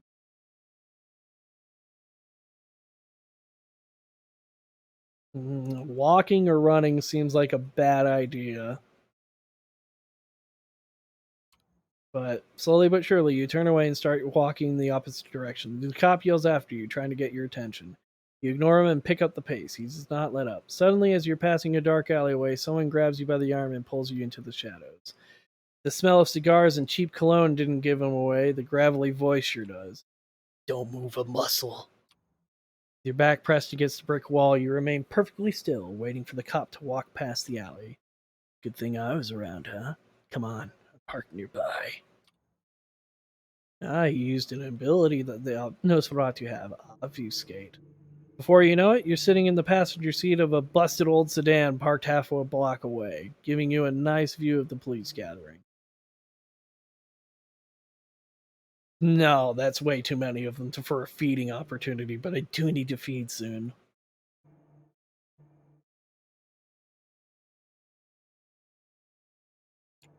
Hey, how about you do your shadowy, skulky thing? Maybe you can find some way to let me inside. Shadowy, skulky thingy.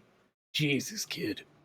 Childish phrasing aside, it's a good an approach as any, I guess. Without another word, he gets out of the car and heads for a nearby back alley. You watch in silence as he disappears into the shadow. A minute passes, then another one. Another. You begin to worry. What if there are more cops inside? What if your moldy partner has gotten himself in trouble? Suddenly, a shadowy silhouette appears in one of the windows on the second floor. Looks like he made it after all. At least you hope it's him. The shadow waves at you and points to the corner of the building, opposite the two cops. You get out of the car and quietly make your way towards the alley. Sure enough, you find that a fire escape ladder has been conveniently dropped for you. Good work, D, you mumble to yourself as you climb to the second floor. Okay. His gut. His gut our tongue? Can't read it.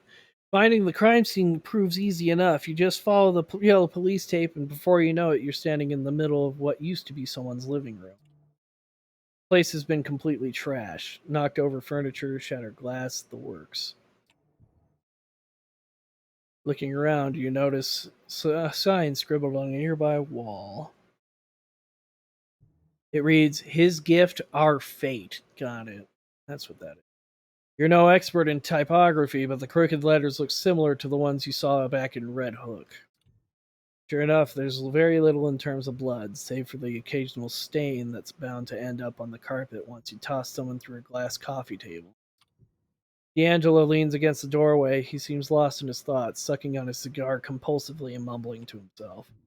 You lean over a bit, trying not to make it obvious that you're listening in. You manage to catch the last few lines of his monologue. Night's been kinder to him so far.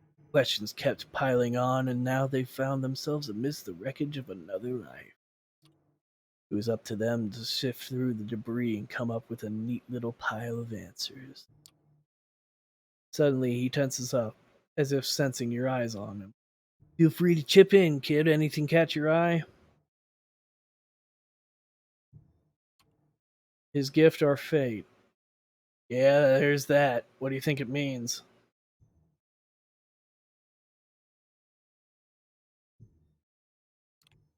His gift. Isn't there a theory that Cain was the first vampire? Oh, it's more than a theory. To some, it's a deeply held belief. And yeah, you're right. It's about the gift of Cain, as in vampirism. Our fate. This guy, whoever this person is massively breaking Masquerade. Clearly, someone wasn't too happy to receive it. God damn it, I hate where this is going. Which is me being right about thin blood involvement. Anyway, it looks like we're not getting any more out of this place. No way around it. We gotta see the body.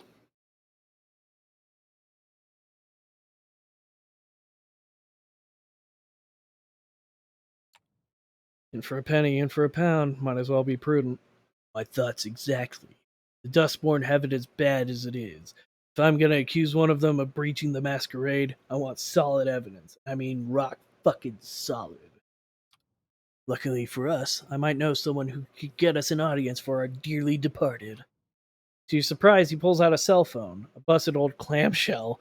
He flips it open and spends a good minute browsing through the contacts, muttering to himself. Finally, he makes a call. Hey, you know who this is. Yeah, that favor you owe me. Time to deliver.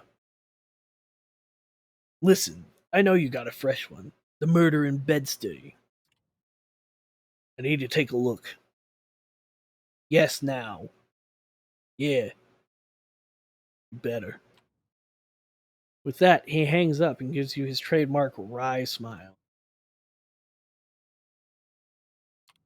So, good? Yeah, we're good.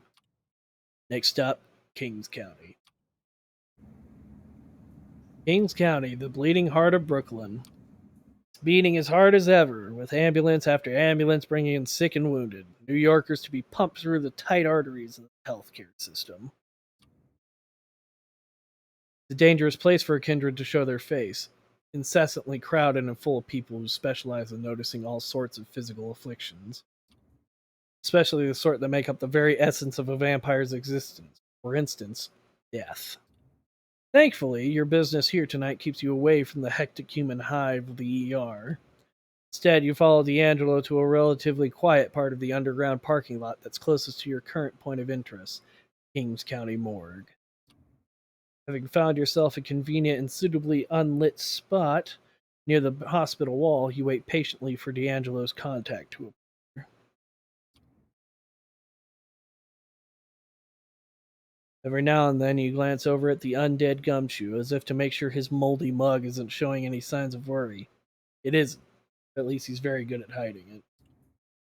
Finally, after 30 minutes or so, a lone figure emerges from a side entrance. As the human shaped shadow walks by, you're quick to recognize him as the EMT you saw back at the murder site. Clearly nervous, the 20-something-year-old redhead can't seem to help but look back and make sure no one's following him. Finally, he stops and lights up a cigarette, without even looking in your direction. He takes a puff and exclaims, seemingly to no one in particular, Room 112, you got 20 minutes.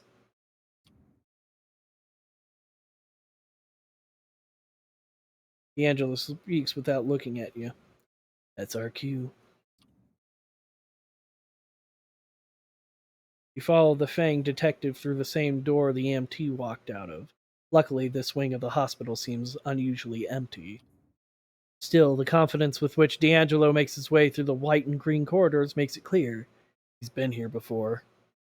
Obviously enough, I mean, he has somebody that owes him a favor. Finally, he stops in front of one of the doors. Room 112. That's your stop. The room is small, with only one oversized freezer by the wall and a single slab mounted at its center.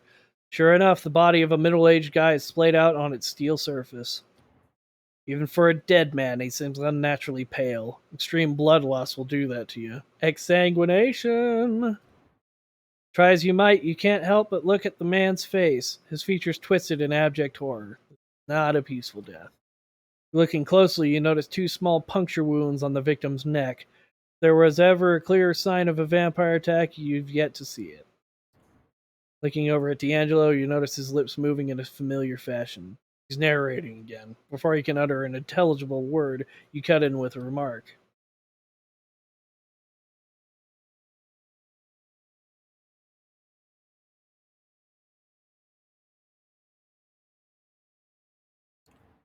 Jesus, the look on his face, it's like nightmare fuel.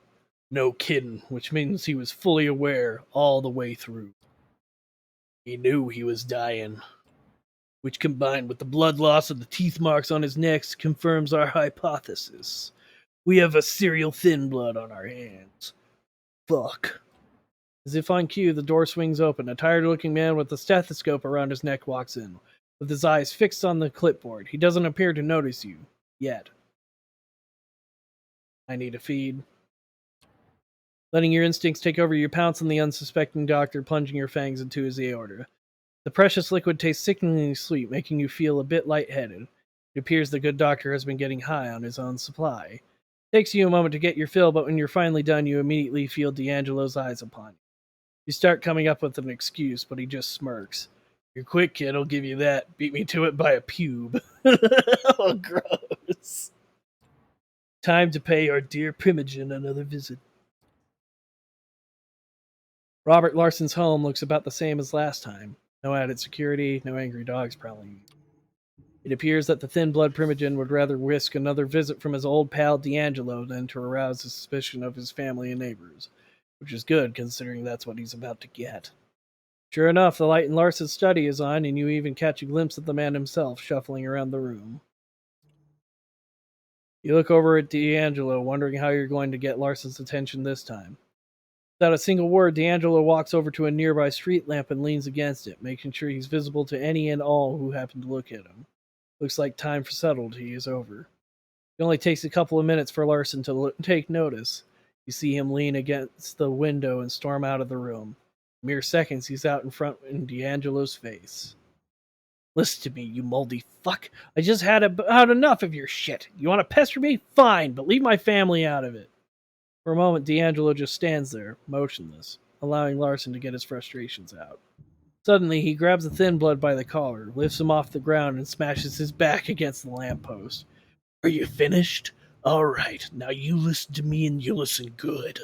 You think I'm enjoying this? You think I like to be jerked around? You think I got nothing better to do than hang around this little puppet theater you made for yourself?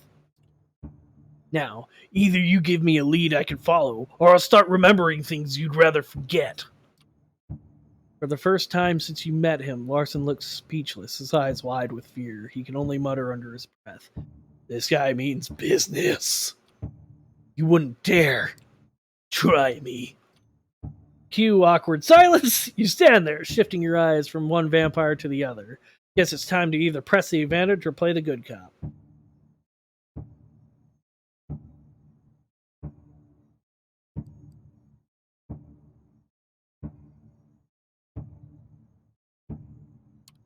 Look, we're all a bit stressed out. How about we strike and take a deep breath, figuratively speaking? Nah, I don't feel like it. I tried being nice, but some people don't appreciate nice. Some people will do anything to cover their asses. Isn't that right, Robert? You want my help? Put me the fuck down! With his feet back on the ground, Larson straightens his collar in a faint attempt at preserving some shred of dignity. There's a place in Manhattan, Lower East Side, one of the few places in the city where my people can find shelter. Yeah, I know it. You go there right now, you might find what you're looking for. D'Angelo stares at him for a moment, just long enough to make it uncomfortable. Better. Finally, D'Angelo loosens his grip. You both watch Larson limp back to his house, looking back over his shoulder like he's going to tell the teacher on you. You look to your partner, meaning to ask what that whole things you'd rather forget deal was, as if sensing your curiosity, though. D'Angelo cuts in with a preemptive mutter. Come on, we got what we came for.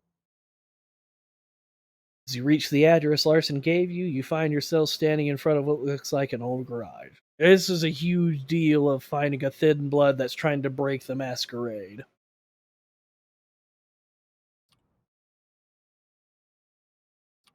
On the outside, the place looks as uninteresting as it gets. You'd think it abandoned, if not for the few barely working lights illuminating its shabby facade. Once you're inside, however. If there ever was a place worthy of being called a wretched hive of scum and villainy, this is probably it. The room is littered with drunks and crackheads, human and thin blood alike, their minds lost in their cruel little world, their bodies splayed out across the floor. D'Angelo leans over and whispers in your ear. I'll cover the back door. You stay near the front. Let's look around and see what we can find.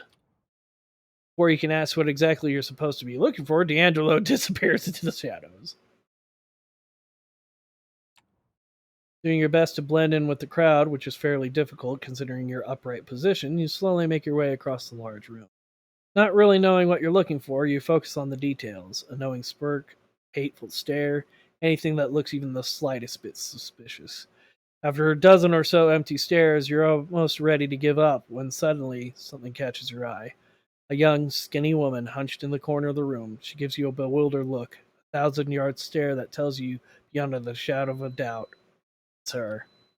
As you walk towards her, D'Angelo emerges from the shadows right next to you. His catch. He kneels down beside her. You can tell he's trying to sound as comforting as possible, but with his gravelly timbre, it's not really working out. Hey, it's okay. We're not here to hurt you. Just want to talk. Yeah, that's really. Oh. Ooh, red eyes. She's one of us. No, don't talk. Too loud. Too loud. She seems halfway out of it. It's like the lights are on, but whoever's inside is stumbling around after one hell of a bender. All right, you like quiet. I got it. Can you tell me your name? Santa. That's what he called me. Suddenly, you hear the door swing open behind you. Even though the night is fairly warm, an old chill runs down your spine. You look towards the entrance. There's a woman standing there, and something about her just screams, kindred. Even though she seems comically overdressed for the situation, somehow you don't feel like cracking a smile. Wherever she is, you can tell she means business. She starts making her way to the back of the room, not making any effort to sidestep any of the junkies and drunks. They all know well enough to get out of her way. Ooh, this is getting interesting real fast. Acting out of bravery or sheer stupidity, you walk up to her. She looks at you as if you were something she just scraped off her shoe. You smile nervously without even knowing it.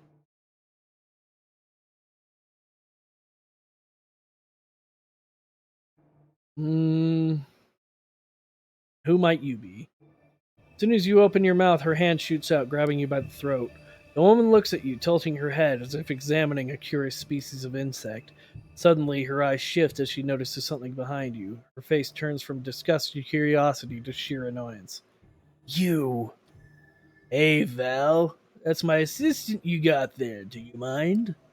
She rolls her eyes. You feel the grip on your neck loosen and you awkwardly fall to your feet. She makes her way towards D'Angelo, pushing you aside like a rag doll. Where is she? You're gonna have to be more specific, darling. Don't play coy, Ginny. The manslayer. I know she's here. A blood hunt has begun, by order of the prince herself. The girl's to meet her final death. Hold your horses, honey. Conducting an investigation on the auspices of the sheriff. That counts for something, too. Look, sweetie, I'm not here for some clit measuring contest. You want this to get ugly? Be my guest. Otherwise, I suggest you step aside and let me do my job. By all means. He steps aside in a comically exaggerated fashion. You look at the corner where you last saw Santa, but find no trace of the girl. Well, I'll be. I could swear she was just here. He's either hiding her or he let her run. Valerie looks at D'Angelo. She smiles softly, but you can tell she's trying very hard not to rip his head off. You'll regret this. Story of my life. Without another word, she turns on her heel and storms out. D'Angelo waves his hand in your general direction. Come on, kid, let's get out of this shithole. As you emerge from said shithole, you feel the cool night breeze caress your face. It's soothing and almost makes you forget how shitty the last few hours have been. Almost. Okay, kid, now you've got questions, but it's getting early and I don't like having a Q&A session right now. For now, you get one question. Make it count.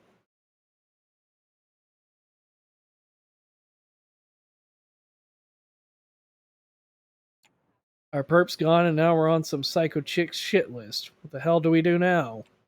Well, the good news is we know who we're looking for. Bad news, Valerie knows it well. She's a scourge, kid. Part enforcer, part assassin. All around pain in the ass. We'll be seeing more of her, you can bet on that. Before you ask, yeah, we've run into each other in the past. No, I don't feel like talking about it. Alright, kid, I don't know about you, but I'm turning in. I'll figure some stuff out and keep looking for our girl.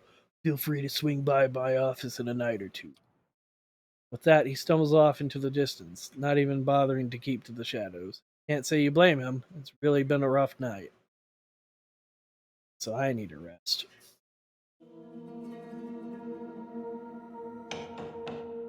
Not long after you wake up, Gregory knocks on the door of your apartment. Well, Sophie's coming to check on me.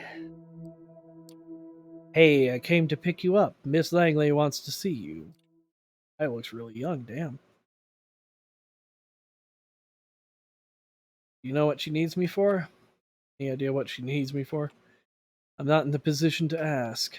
Smiles politely. Car's waiting. Shall we? You wrestle with the same thoughts as a few nights ago. Maybe you should just leave. Disappear. Let Sophie find somebody else to employ.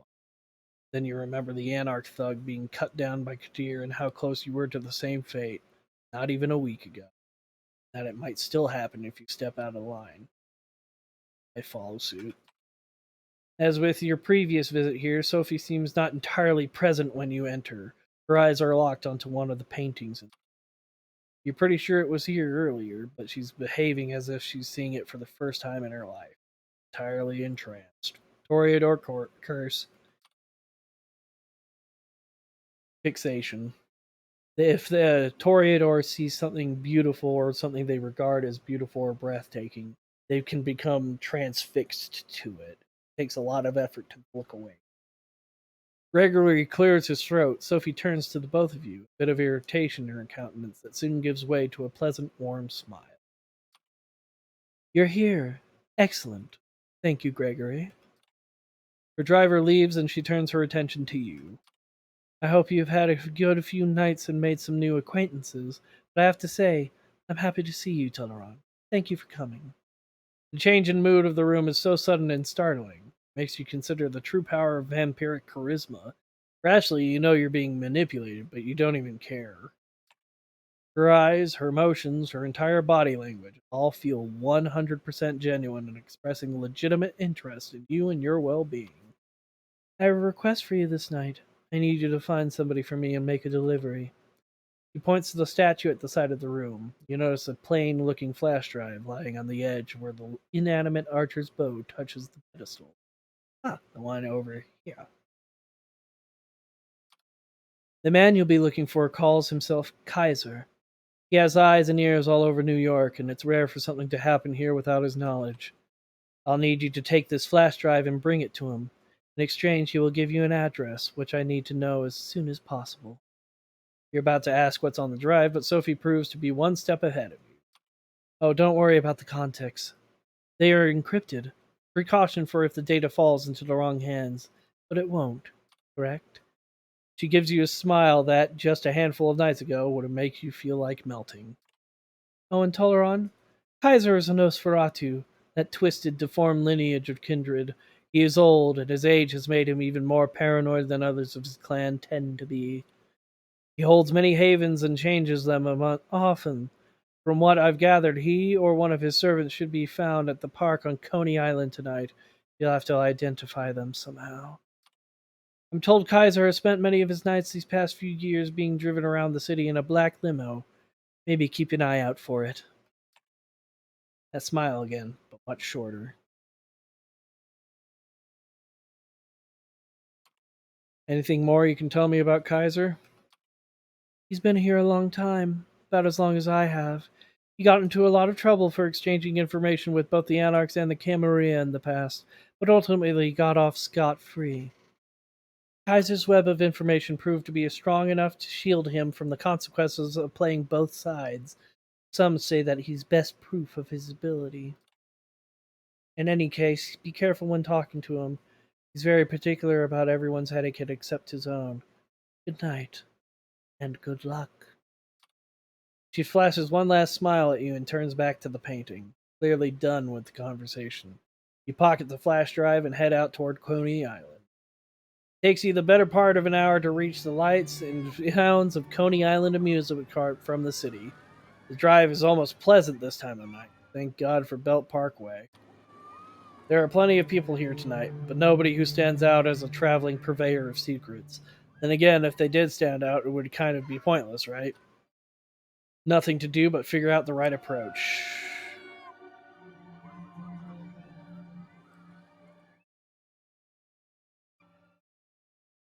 Too many people.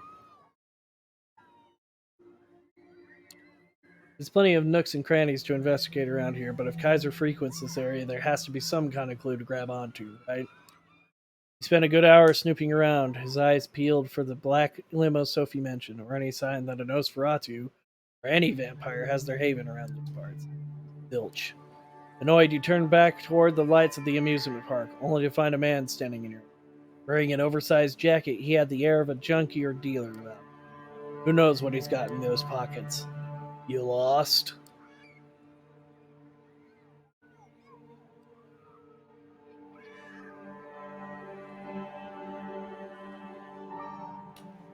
Go with this one. Nah, I'm not lost, just taking in the sights. Sure you are.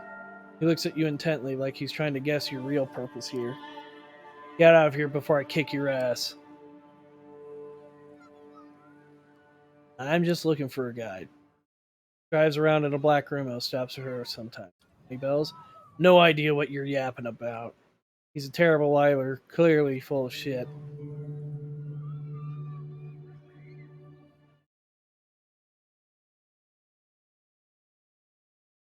Both are good options.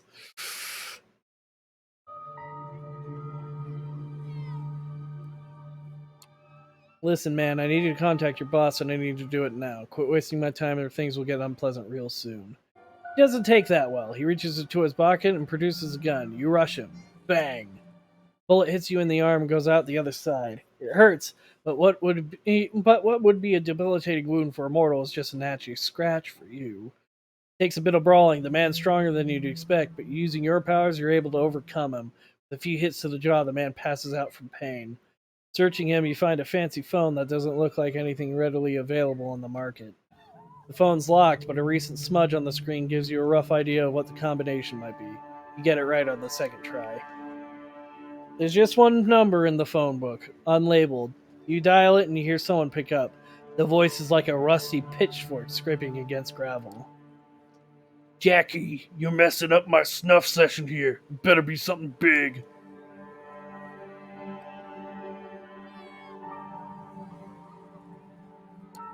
Hi, I have something for you from Sophie Langley. Care to come pick it up?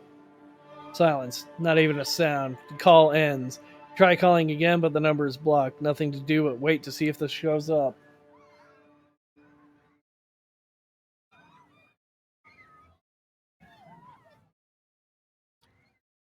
The inside of the limo used to be a luxury lounge, the kind with a stripper pole and a bar full of alcohol, but it currently has none of that. I must have missed something. I got a message that distracted me, and I apologize. Instead, there are monitors and consoles. There are dozens of displays, each one showing something different. Surveillance, camera footage, stock market quotes, television news, emails, tweets, silent movies, lo-fi footage of an Ori torture center. You wonder if it's the limo's owner can focus on anything while surrounded by all this visual noise, and then you realize there's nobody there. Or is there?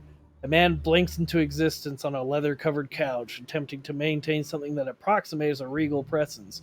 You're 100% sure. It's Kaiser. Surrounded by a dimly lit computer screen, whose features are even more ghastly than you imagined. All sharp angles of twisted bones, mangled flesh, and crooked teeth. He bears them in an awful parody of a smile.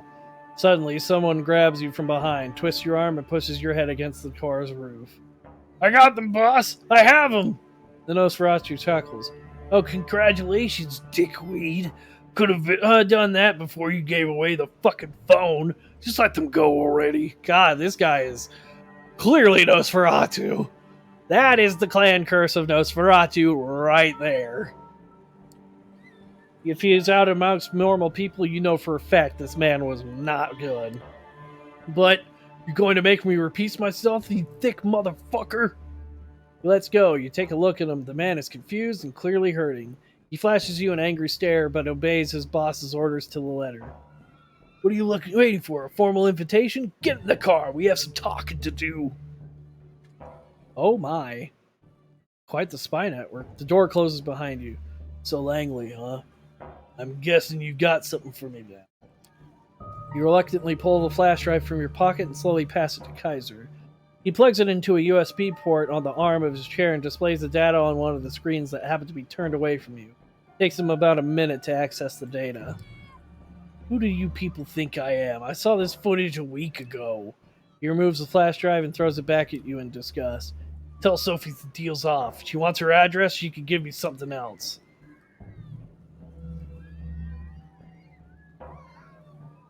Hmm.